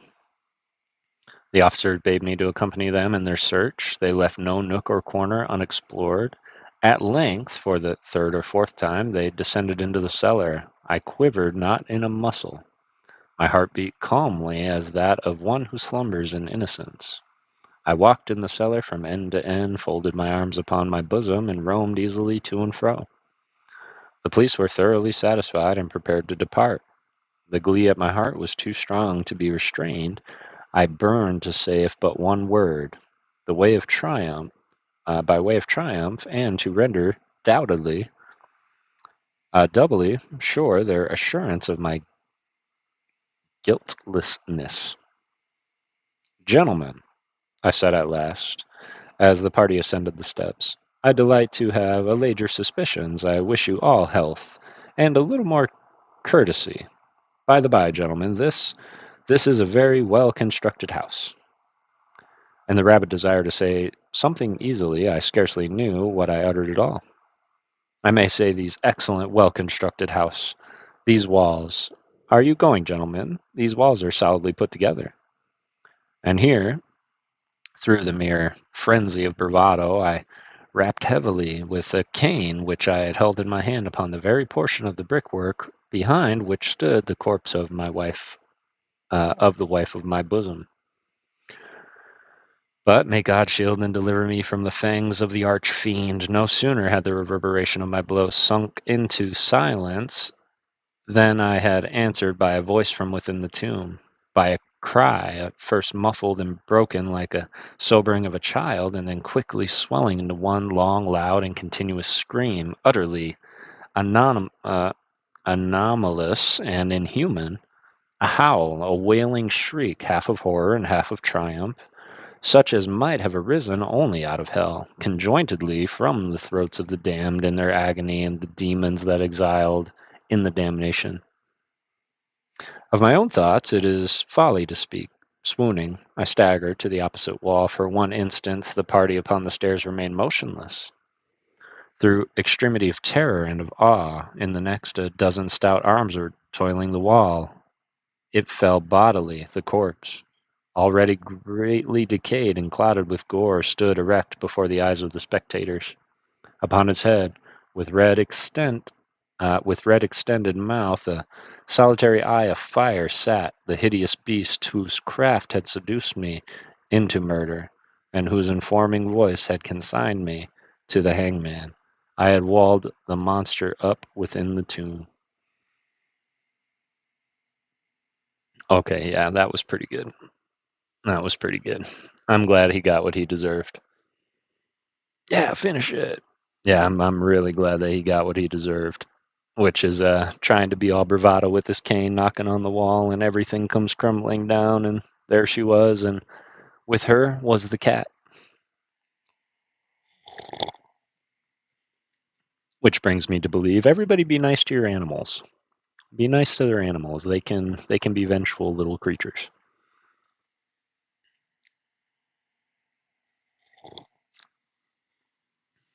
I hope he's going away for a long time.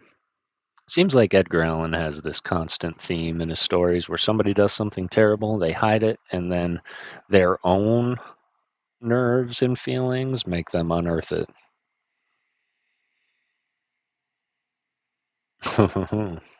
But that was the black cat. I think they might have made that into a movie.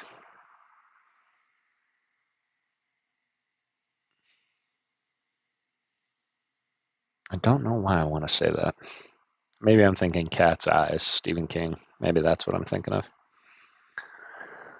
But we still have a little bit to go, so let me go ahead and see. How long is this one?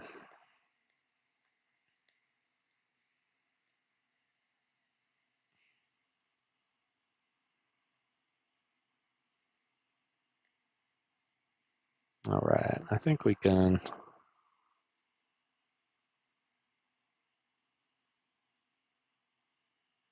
I think we can read one more.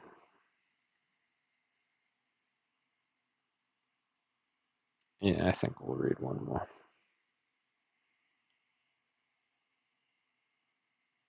Yeah, diddling.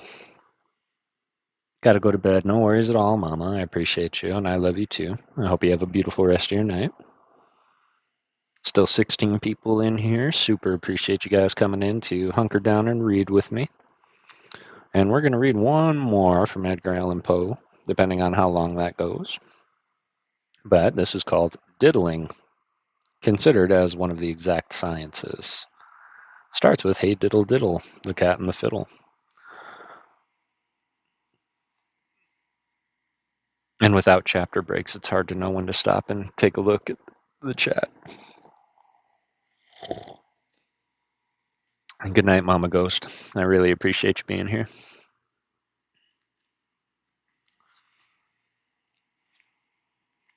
Diddling, considered as one of the exact sciences.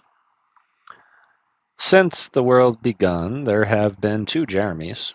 The one wrote a Jeremide about usury and was called Jeremy Bentham. He has been much admired by Mr. John Neal and was a great man in a small way. The other grave name to the most important of the exact sciences, and was a great man in a great way. I may say, indeed, the very greatest of ways. Diddling, or the abstract idea conveyed by the verb to diddle, is sufficiently well understood. Yet the fact, the deed, the thing diddling, is somewhat difficult to define. We may get, however, at the tolerable distinct conception of the matter in hand by defining not the thing diddling in itself, but man as an animal that diddles.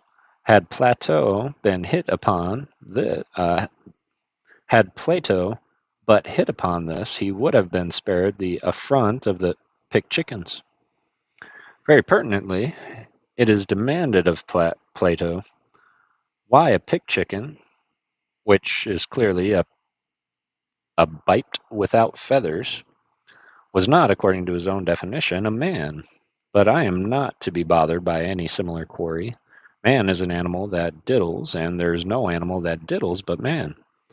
I will take an entire hen coop of picked chickens to get over that. What constitutes the essence, the nair, the principle of diddling is, in fact, peculiar to the class of creatures that wears coats and pantaloons. A crow thieves, a fox a crow thieves, a fox cheats, a weasel outwits, a man diddles. To diddle is his destiny. Man was made to mourn, says the poet, but not so. He was made to diddle.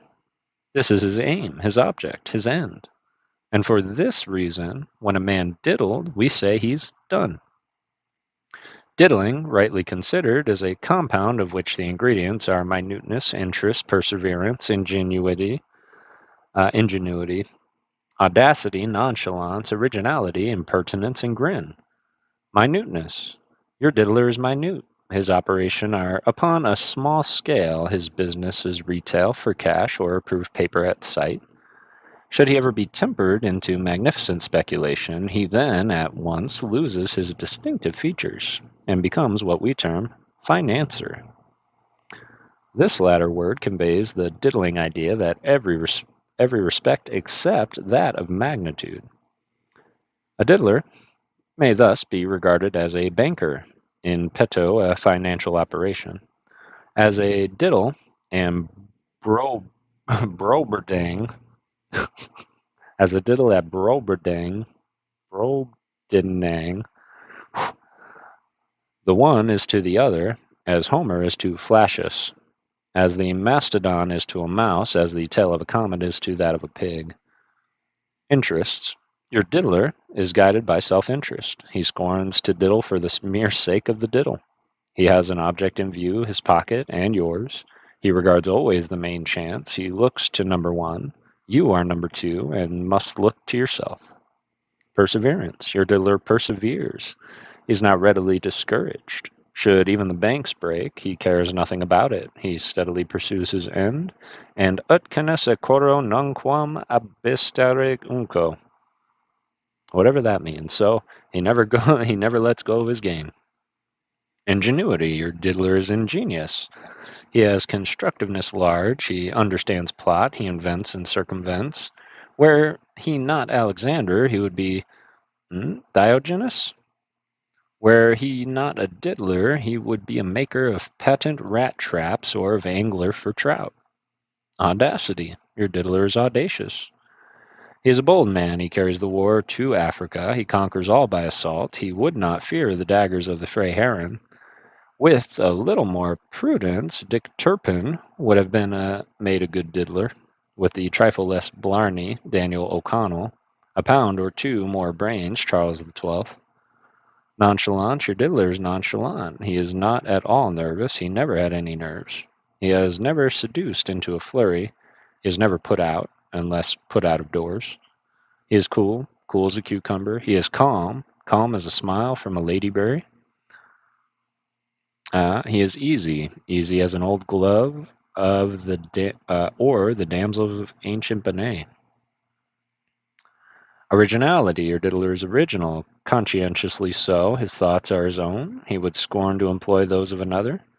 A stale trick is his aversion. He would return a purse, I am sure, upon discovering that he had obtained it by an unoriginal diddle. Impertinence, your diddler is impertinent. He swaggers, he sets his arms akimbo, he thrusts his hands in his thrower's pocket, he sneers in your face, he treads on your corns, he eats your dinner, he drinks your wine, he borrows your money, he pulls your nose, he kicks your poodle, and he kisses your wife. Grin, your true diddler winds up all with a grin, but this nobody sees but himself. He grins when his daily work is done, when his allotted labors are accomplished. At night, in his own closet, and altogether for his own private entertainment, he goes home, he locks the door, he divests himself of his clothes, he puts out his candle, he gets into bed, places his head upon the pillow, all this done, and your diddler grins. This is no hypothesis, it is a matter of course. I reason a priori, and a diddle would be no diddle without a grin.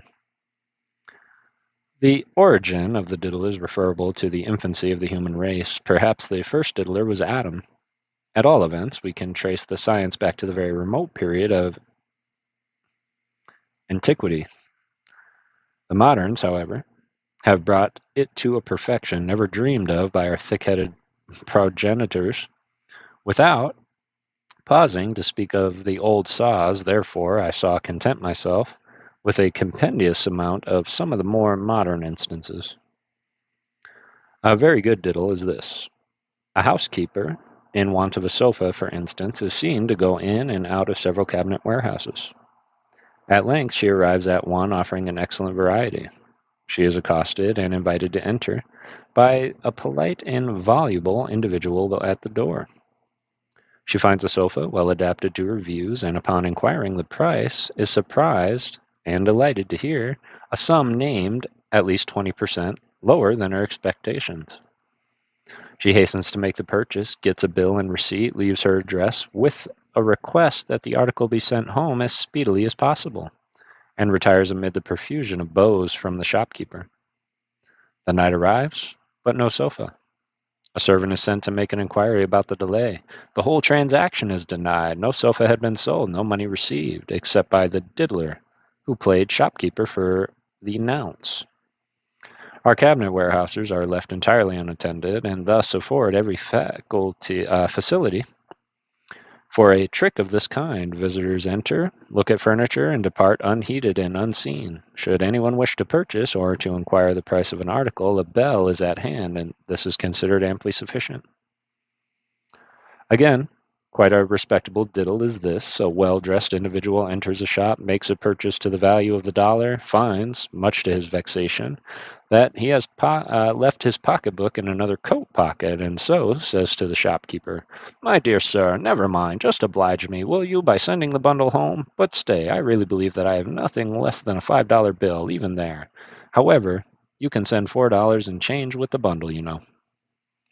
"Very good, sir," replies the shopkeeper, who entertains at once a lofty opinion of the high-mindedness of his customer. "I know fellows," he says to himself, "who would just have put their goods under their arm and walked off with a promise to call and pay for the dollar as they came by in the afternoon." A boy is sent with a parcel and change. On the route, quite accidentally, he is met by the purchaser, who exclaims, "Ah, this is my bundle, I see. I thought you had been home with it long ago. Well, go on. My wife, Mrs. Trotter, will give you the $5. I left instructions with her to that effect.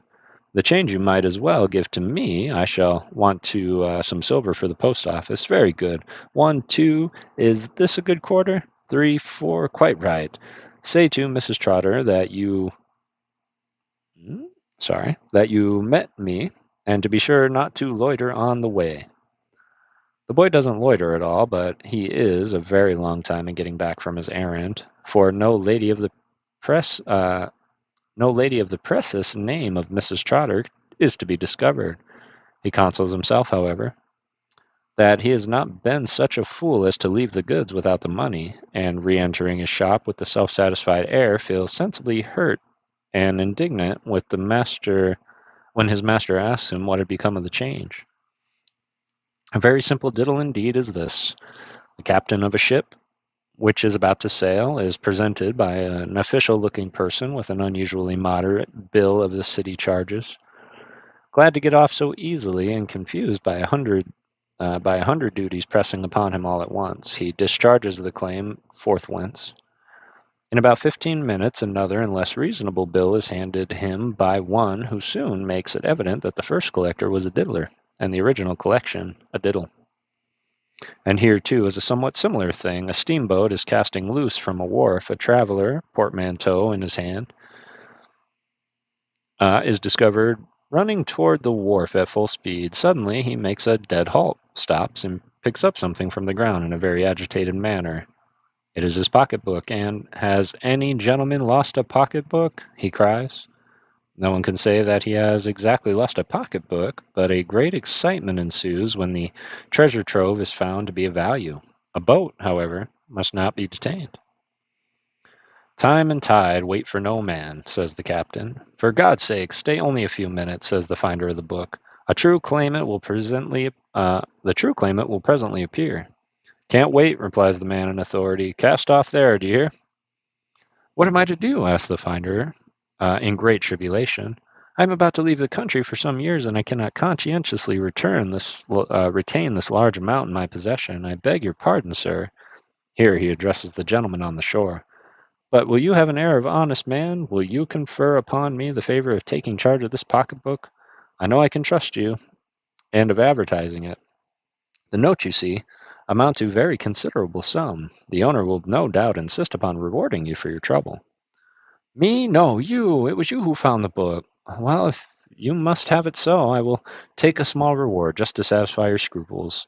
Let me see. Why, these notes are all hundreds, bless my soul. 100 is too much to take. 50 would be quite enough, I'm sure." "Cast off there," says the captain. "But then I have no change for 100, and upon the whole, you had better—" "Cast off there," says the captain. "Never mind," cries the gentleman on the shore, who has been examining his own pocketbook for the last minute or so. "Never mind, I can fix it. Here's a 50 on the Bank of North America. Throw the book."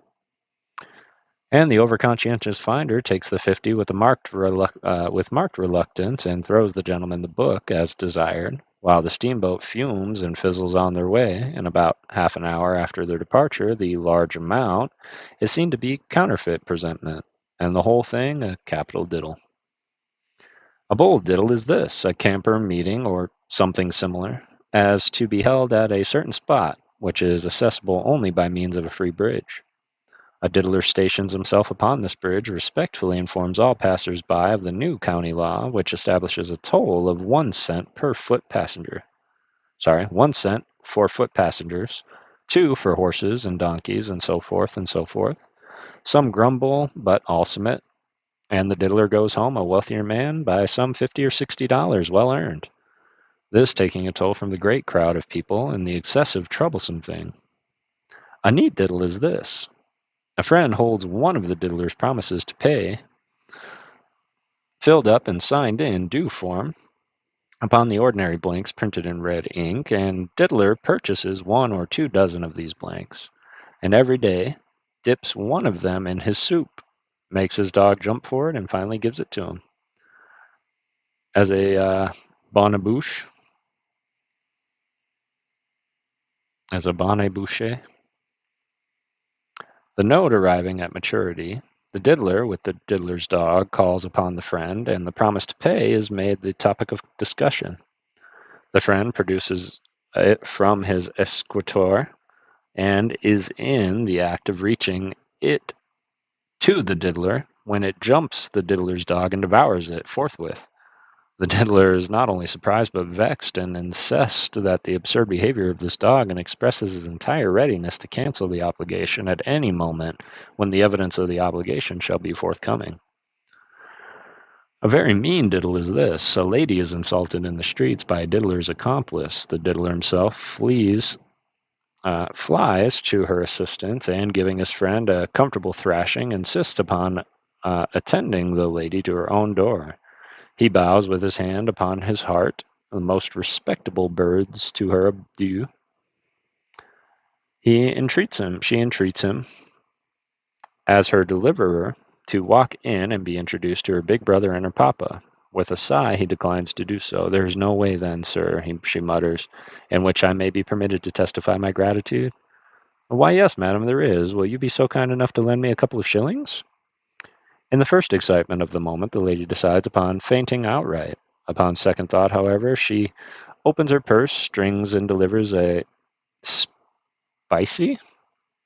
Now this, I say, is a diddle minute, for one entire mortary of the sum borrowed has to be paid to the gentleman who had the trouble of performing the insult, and who then had to stand still and be thrashed for performing it. Rather a small but still scientific diddle is this. The diddler approaches the bar of a tavern and demands a couple of twists of tobacco. These are handed to him when, having slightly examined them, he says, I don't much like this tobacco here. Take it back and give me a glass of brandy and water in its place. The brandy and water is furnished and imbibed, and the diddler makes his way to the door, but the voice of the tavern keeper arrests him. I believe, sir, you have forgotten to pay for your brandy and water. Pay for my brandy and water? Didn't I give you tobacco for the brandy and water? What more would you have? But, sir, if you please, I don't remember that you paid me for the tobacco. What do you mean by that? You scoundrel, didn't I give you back your tobacco? Isn't that your tobacco laying there? Do you expect me to pay for what I did not take? But, sir, says the publican, now rather at a loss as to what to say. But, sir, but me no but, sir, interrupted the diddler, apparently in a very high dudgeon, and slamming the door after him as he makes his escape. But me no but, sir, and none of your tricks upon travellers. Here again is a very clever diddle, of which the simplicity is not its least recommendation, a purse or pocket-book being really lost. The loser inserts in one of the daily papers of a large city a fully descriptive advertisement, whereupon our diddler copies the facts of this advertisement with a change of heading and general phraseology and address. The original, for instance, is long and verbose, is headed "A Pocketbook Lost," and requires the treasure, when found, to be left at number 1 Tom Street. A copy is brief. The copy is brief, and being headed with "Lost" only, indicates number 2 Dick or number 3 Harry Street as the locality at which the owner may be seen. Moreover, it is inserted in at least 5 or 6 of the daily papers of the day, while in point of time it makes its appearance only a few hours before the original, or after the original. Should it be read by the loser of the purse, he would heartily suspect it to be any reference to his own misfortune, but of course the chances are 5 or 6 to 1 that the finder will repair to the address given by the diddler, rather than to pointed out by the rightful proprietor. The former pays the reward, pockets the treasure, and decamps. Quite an analogous diddle is this. A lady of ton has dropped somewhere in the street a diamond ring of very unusual value.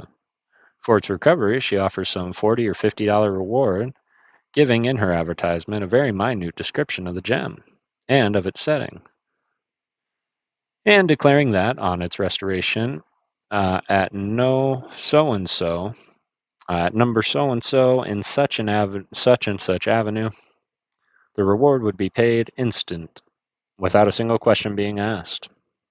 During the lady's absence from home, a day or two afterwards, a ring is heard at the door of number so and such avenue. A servant appears. The lady of the house is asked for and is declared to be out, at which astounding information the visitor expresses the most poignant regret. His business is of importance and concerns the lady herself. In fact, he had the good fortune to find her diamond ring. But perhaps it would be as well that he should call again. By no means, says the servant, and by no means, says the lady's sister and the lady's sister-in-law, who were summoned forthwith. The ring is clamorously identified, the reward is paid, and the finder nearly thrusts out of the door. The lady returns and expresses some little dissatisfaction with her sister and sister-in-law because they happen to have paid $40 or $50 for a facsimile of her diamond ring. The facsimile made out of real pinch, beck, and unquestionable paste. But as there's really no end to diddling, so there would be none to this essay, were I even to hint at half the variations or inflections of which this science is susceptible. I must bring this paper perforce to a conclusion, and this I cannot do better than by a summary notice of the very decent but rather elaborate diddle, of which our own city was made the theatre, not very long ago, and which was subsequently repeated with success in other still more verdant locales of the Union. A middle-aged gentleman arrives in town from parts unknown. He is remarkably precise, cautious, staid, and deliberate in his demeanor. His dress is scrupulously neat but plain, unostentatious. He wears a white cravat, an ample waistcoat made of an eye to comfort alone, thick-soled, cozy-looking shoes, and pantaloons without straps. He has the whole air, in fact, of a well-to-do, sober-sided, exact, and respectable man of business, par excellence. One of the stern and outwardly hard, internally soft sort of people that we see in the crack high comedies. Fellows whose words are so many bounds, and whose are noted for giving away guineas in charity with the one hand, while in the other a mere bargain they exact in the utmost fraction of the farthing with the other. He makes much ado before he can get suited with the boarding house. He dislikes children. He has been accustomed to quiet. He inhabits the methodical, and then he would prefer getting into private and respectable small family, puriously inclined. Terms, however, are no object. Only he must insist upon settling his bill on the first of every month. It is now the second, and begs his landlady, when he finally obtains one to his mind, not on any account to forget his instructions upon this point, but to send in a bill, a receipt, precisely at 10 o'clock on the first day of every month, and under no circumstances to put it off to the second. These arrangements are made. Our man of the business rents an office with a reputable rather than a fashionable quarter of the town. There is nothing he more despises than pretense. Where there is much show, he says, there is seldom anything very solid behind. An observation which so profoundly impresses his landlady's fancy that she makes a pencil memorandum of it forthwith, in her great family Bible on the broad margin of the Proverbs of Solomon. The next step is to advertise for some such fashion as this in the principal business 6 pennies of the city. The pennies are eschewed and not respectable, and as demanding payment for all advertisements in advance. Our man of business holds it as a point of his faith that work should never be paid for until done. Wanted, the advertisers, being about no comments, extensive business operations in the city will require that service of 3 or 4 intelligent and competent clerks to whom a liberal salary will be paid. The very best recommendations, not so much for capacity as for integrity, will be expected. Indeed, as the duties to be performed involve high responsibilities and large amounts of money must necessarily pass through the hands of those engaged. It is deemed advisable to demand the deposit of $50 from each clerk employed. No person needed apply, therefore, who is not prepared to leave the sum in the possession of the advertisers, and who cannot furnish the most satisfactory testimonials of the morality. Young gentlemen, curiously inclined, will be preferred. Application should be made between the hours of 10 and 11 a.m. and 4 and 5 p.m. of Messrs. Boggs, Hogs, Logs, Frogs, and Co. Number 110 Dog Street. By the 31st day of the month, this advertisement has brought to the office of Messrs. Boggs, Hogs, Logs, Frogs, and Company some 15 or 20 young gentlemen curiously inclined. But our man of business is in no hurry to conclude a contract with any. No man of business is ever participate, and it is not until the most rigid catechism in respect to the piety of each young gentleman's inclination that his services are engaged and his $50 received for, just by way of proper precaution on the part of the respectable firm of Boggs, Hogs, Logs, and Frogs and Company. On the morning of the first day of the next month, the landlady does not present her bill, according to promise, a piece of neglect for which the comfortable head of the house, ending in Oggs, would no doubtedly have chided her severely, could he have been prevailed upon to remain in town a day or two for that purpose. As it is, the constables have had a sad time of it, running hither and thither, and all they could do is to declare the man of business most emphatically a hen knee high, by which some persons imagine them to imply that in fact he is NEI, by which again is very classical phrase non est invitus, which is supposed to be understood.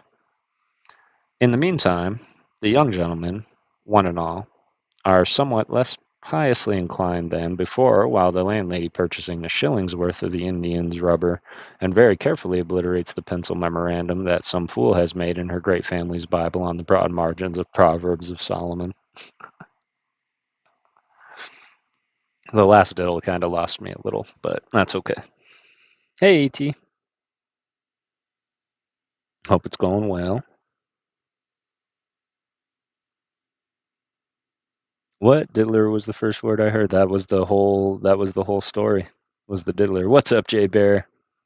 It's good to see you, fam. Diddler, yeah, that was the name of the book. It was called Diddler.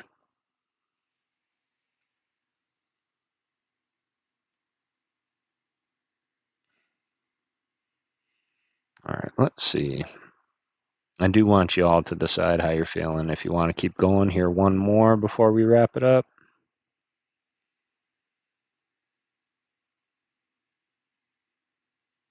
Definitely okay with either. Yeah, the last one kind of lost me. Every other one was quite fun. I will say that. Do the telltale heart. I can do that. That seems like a good way to end it. Come on. Guess we'll just go to the beginning. Go to the tails. I really like that loss of breath one.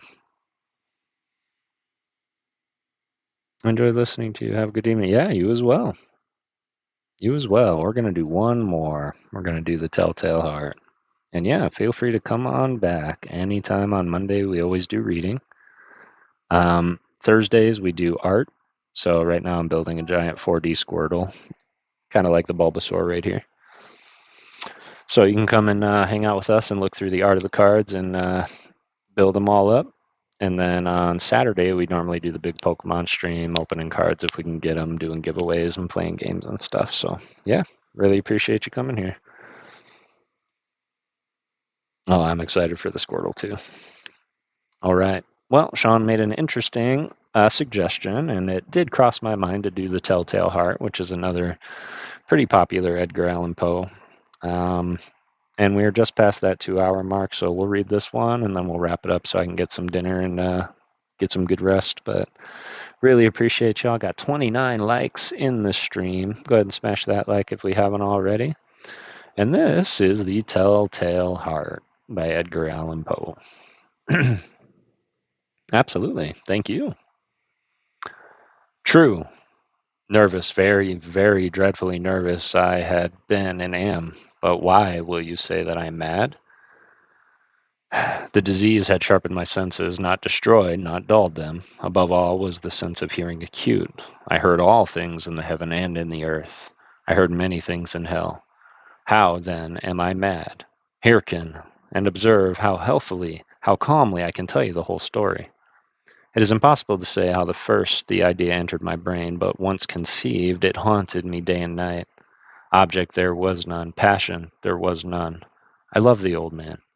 He had never wronged me. He had never given me insult. For his gold I had no desire. I think it was his eye. Yes, that was it. He had the eye of a vulture, a pale blue eye, with film over it. Whenever it fell upon me, my blood ran cold, and so by degrees, very gradually, I made up my mind to take the life of the old man and thus rid myself of the eye forever. Now this is the point. You fancy me mad. Madmen know nothing, but you should have seen me. You should have seen how wisely I proceeded, with what caution, with what foresight, with what dissimulation I went to work. I was never kinder to the old man than during the whole week before I killed him. And every night, about midnight, I turned the latch of his door and opened it, oh, so gently. And then, when I had made an opening sufficient for my head, I put in a dark lantern, all closed, that no light shone out. And then I thrust my head in. Oh, you would have laughed to see how cunningly I thrust it in. I moved it slowly, very slowly, so that I might not disturb the old man's sleep. It took me an hour to place my whole head within the opening so far that I could see him as he lay upon his bed. Ha! Would a madman have been so wise as this? And then, when my head was well into the room, I undid the lantern cautiously, oh, so cautiously. Cautiously, for the hinges creaked. I undid it just so much that a single thin ray fell upon the vulture eye. And this I did for 7 long nights. Every night just at midnight. But I found the eye always closed, and so it was impossible to do the work.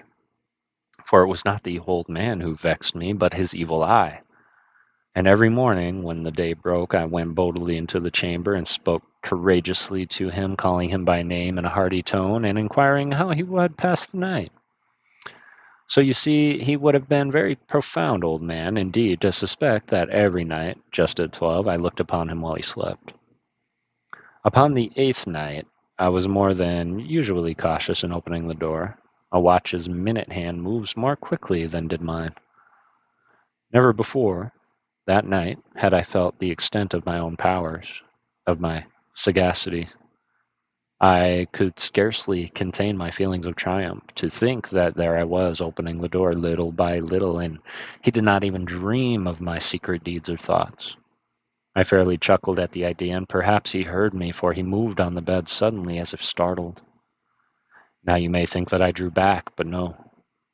His room was black as pitch with the thick darkness, for the shutters were fastened through fear of robbers. And so I knew that he could not see the opening of the door. I kept pushing it on steadily. I had my head in. It was about to open the lantern when my thumb slipped upon the tin fastening, and the old man sprang up in bed, crying out, "Who's there?"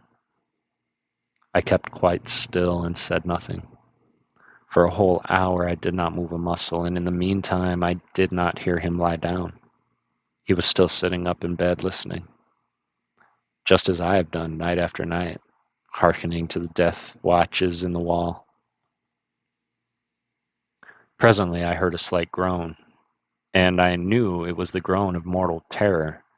It was not a groan of pain or of grief. Oh no, it was a low, stifled sound that arises from the bottom of the soul when overcharged with awe. I knew the sound well.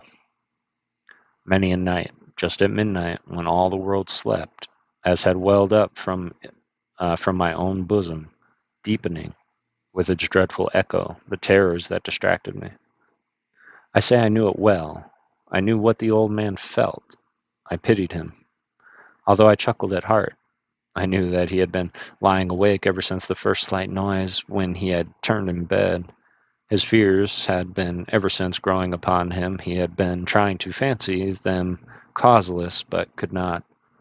He had been saying to himself, "It is nothing but the wind in the chimney. It is only a mouse crossing the floor." Or, "It is merely a cricket which has made a single chirp."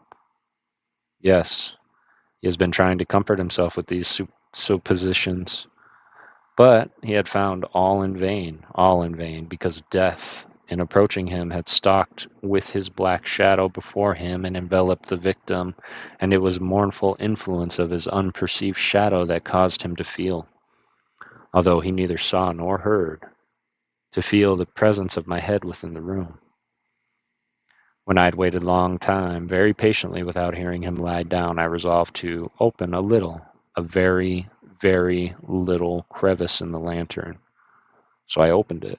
You cannot imagine how stealthily, until, at length, a simple dim ray, like the thread of a spider, shot out from the crevice and fell upon the vulture eye.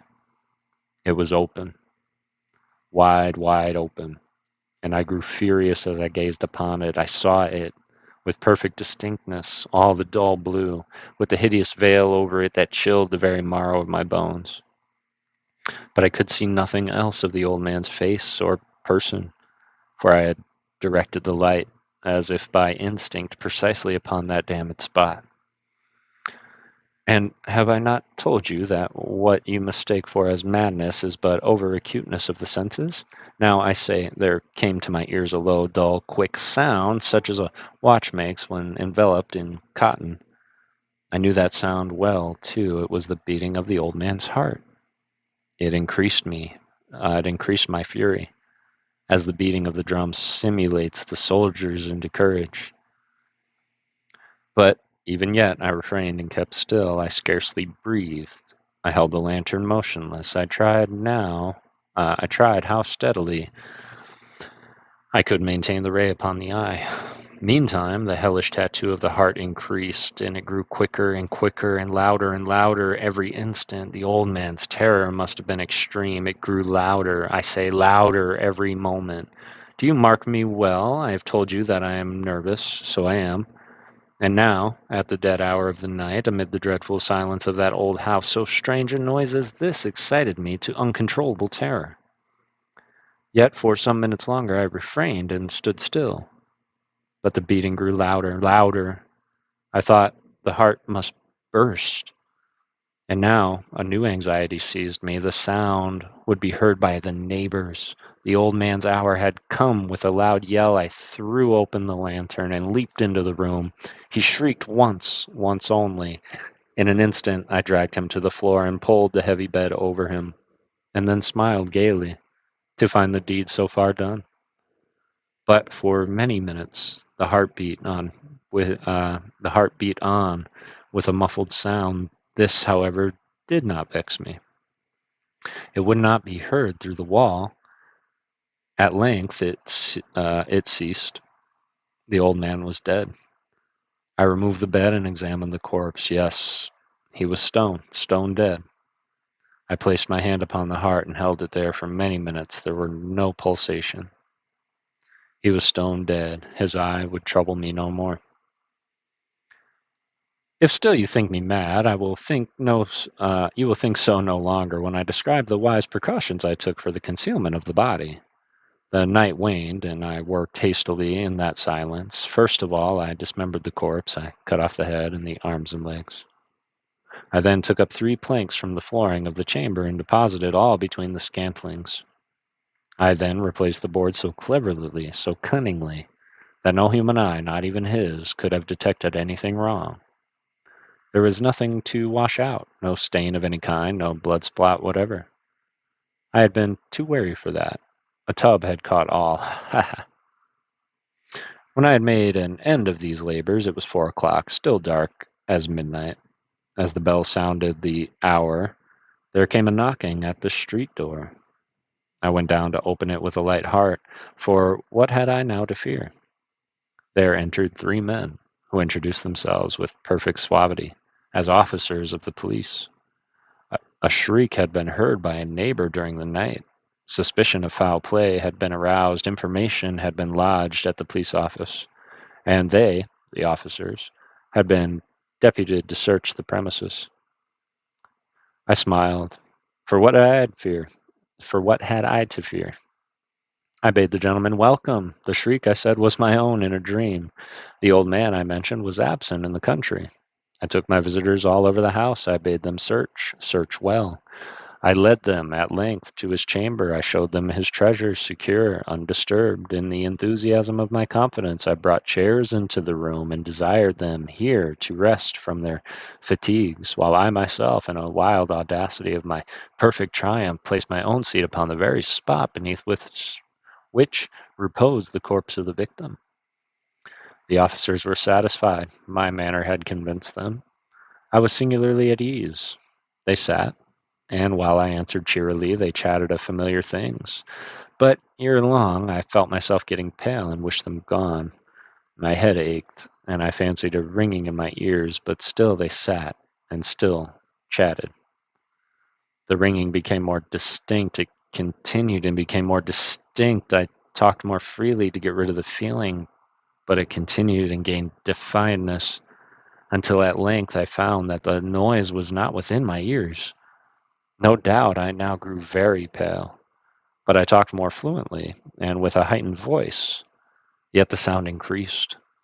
And what could I do? It was a low, dull, quick sound, much such a sound as a watch makes when enveloped in cotton. I gasped for breath, and yet the officers heard it not. I talked more quickly, more vehemently, but the noise steadily increased. I rose. I argued about trifles in a high key with a violent gesticulations, but the noise steadily increased. Why would they not be gone? I paced the floor to and fro with heavy strides as if excited to fury by the observations of the men, but the noise steadily increased. Oh God, what could I do? I foamed, I raved, I swore, I swung the chair upon which I had been sitting and grated it upon the boards. But the noise arose over all and continually increased. It grew louder and louder and louder. And still the men chatted pleasantly and smiled. Was it possible they heard not? Almighty God, no, no, they heard, they suspected, they knew, they were making a mockery of my horror. This I thought, and this I think. But anything was better than this agony, anything was more tolerable than this derision. I couldn't bear those hypocritical smiles no longer. I felt that I must scream or die, and now, again, hark, louder, louder, louder, louder. Villains! I shrieked. Dissemble no more. I admit the deed. Tear up the planks here. Here. It is the beating of his hideous heart. Boom. Telltale Heart, 1843. RJ, what's going on, brother? Didn't see you pop in. I appreciate that. I hope you drive safe, fam. No need to reply.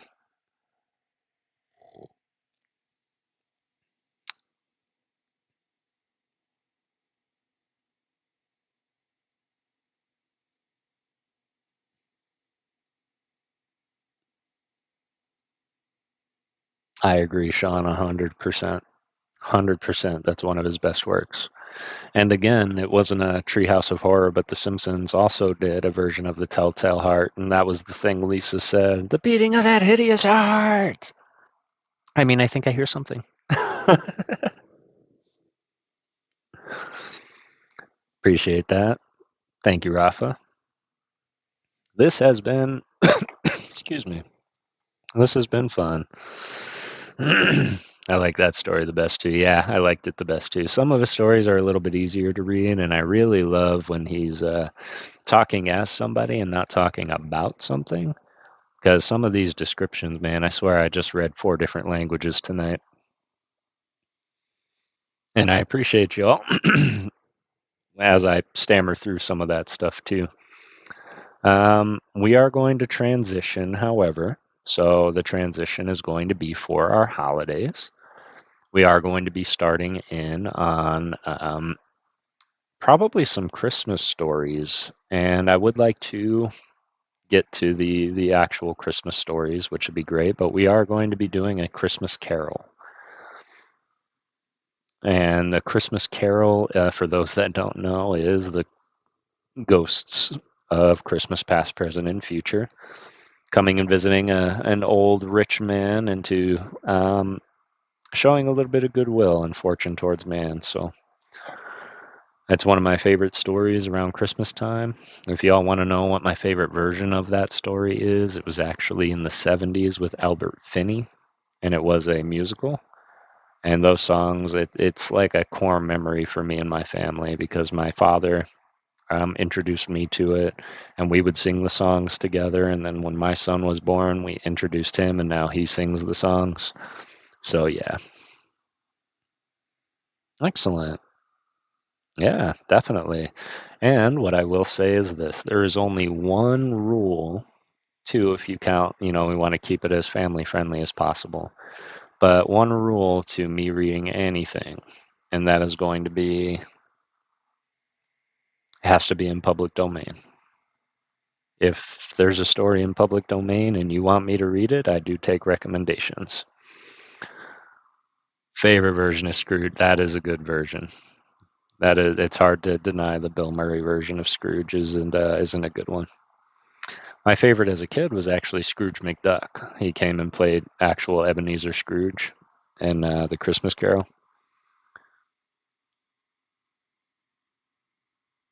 He just wanted to be left alone. Exactly.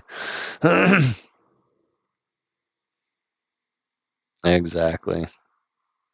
Charles Dickens. Oliver Twist was another really good book. Ernie, how you doing, Ernie? I hope you're doing well tonight. We were just fixing on wrapping up here for the night, actually. Been going for about 2.5 hours. We read through some stories from Edgar Allan Poe, Loss of Breath, The Black Cat, The Diddler, and then we ended with The Telltale Heart. So 4 nice little short stories. One of them was way interesting until the end, and then it got way confusing. But he did say it was an intricate diddle. He did.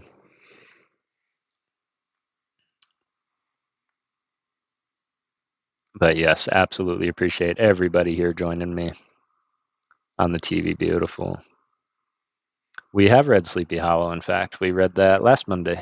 We did all of Poe's poetry, and then somebody suggested The Legend of Sleepy Hollow, and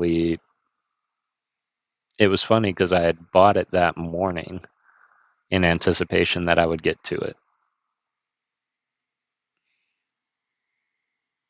Oh, we got to go see Jay. He hasn't streamed in a while. We have to go and raid him. So yeah, I think we're going to do that. I appreciate that, Sean.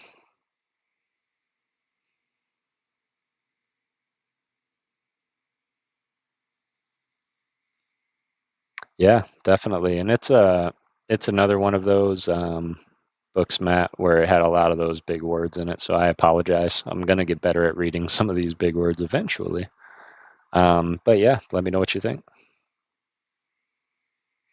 I did send her a message. She has not yet looked at or responded to that message as of yet. Oh, Jay's ending. Oh, okay. And ended. Okay. Okay. Well, let me see who else is on, and we can go. I know normally we go to Rob on Mondays, but if there's anybody else that we can kind of come on over to, still 15 of us up in here.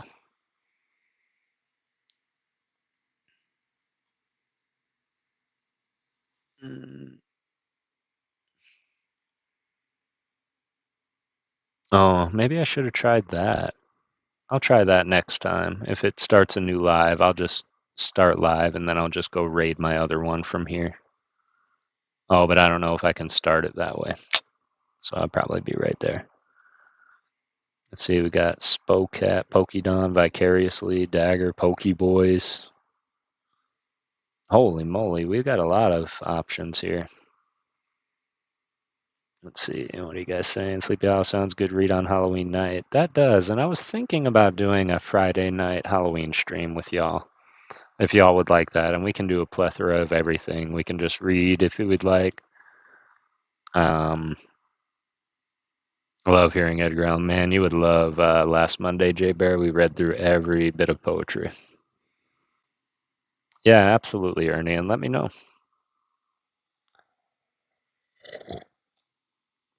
Okay, yeah. Okay.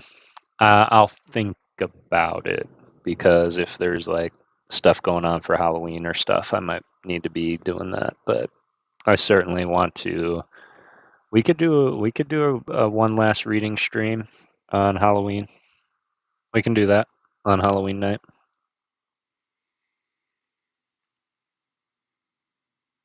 Yeah, yeah, we'll do that. So, but what I do need from all of y'all is if we do that, I would like to hear recommendations for spooky stories and poetry. We can look outside the realm of Edgar Allan Poe and read some others.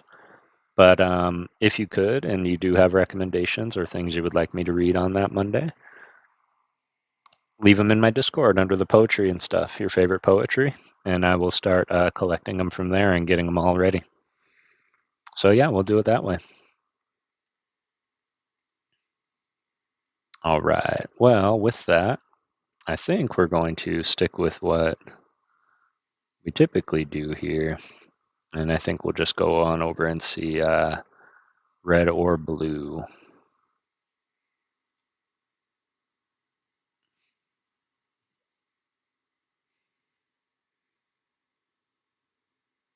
These are all upcoming.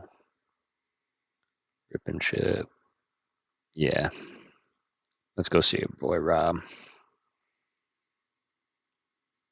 Sweet. All right. No copywritten material, so no Stephen King. That is correct. So no Stephen King. It does have to be in the public domain. Yes, thank you, Matt. I appreciate that. I'll be here. Beautiful. I love that. And we can always double check too. Of course, not to say that I can't just make that unlisted and do all kinds of copywritten information. They'll have me make it private, but I can do it. Yeah, I wish. I wish I could read Stephen King to y'all. We would read every single Stephen King book known to man. And I would start with his short stories because they're the best. Maybe if I get enough traction, he'll give me permission.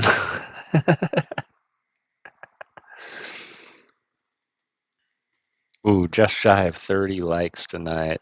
Beautiful. Well, I really, really do appreciate everybody that showed up for the read. Graveyard Shift was an amazing book, Jay Bear. My favorite book, Dark Tower series, that was also incredible. First book really hard to read though, Ernie, because he was 19 when he wrote the book originally, and he felt the genuinity and authenticity of it needed to remain for himself. Ah, Rafa, thanks for the fun. I appreciate you, brother. Thank you. I really appreciate you. 30 likes. Let's go.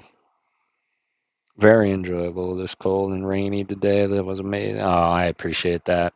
Laura Lovejoy coming in and hanging out, sorting the Dex book. Really, really appreciate you being here. And Christina, halfway through my bulk now as well. So productive also. Let's go. I love that. I love that. But all of you, yep, The Gunslinger was the first book. You're right. The Gunslinger. I didn't see that movie either. I was too close to the books, so I couldn't bring myself to see 9 novels crammed down into 90 minutes. Randall Flagg, I believe, is the Man in Black. In fact, I have a theory that Randall Flagg is the main antagonist in every Stephen King story, just in different forms. But that's what brings me to The Stand. Randall Flagg was opposite Mother Abigail, and it was about Captain Trips. And Captain Trips is a disease that actually wiped out 99% of the Earth's population, and only a handful of survivors are left. And it's all about them finding the good people, fighting the bad. It's like the ultimate story of good versus evil. Well, super chill. Appreciate that. Cold, rainy night over the weekend, so watch The Crow. Love that. Love Brandon Lee.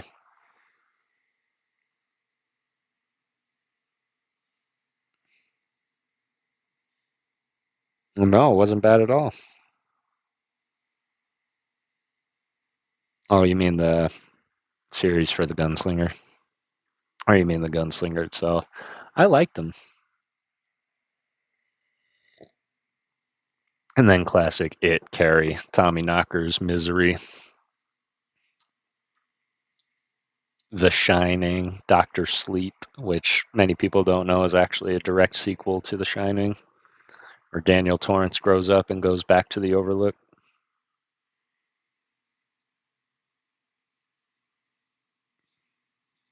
All right.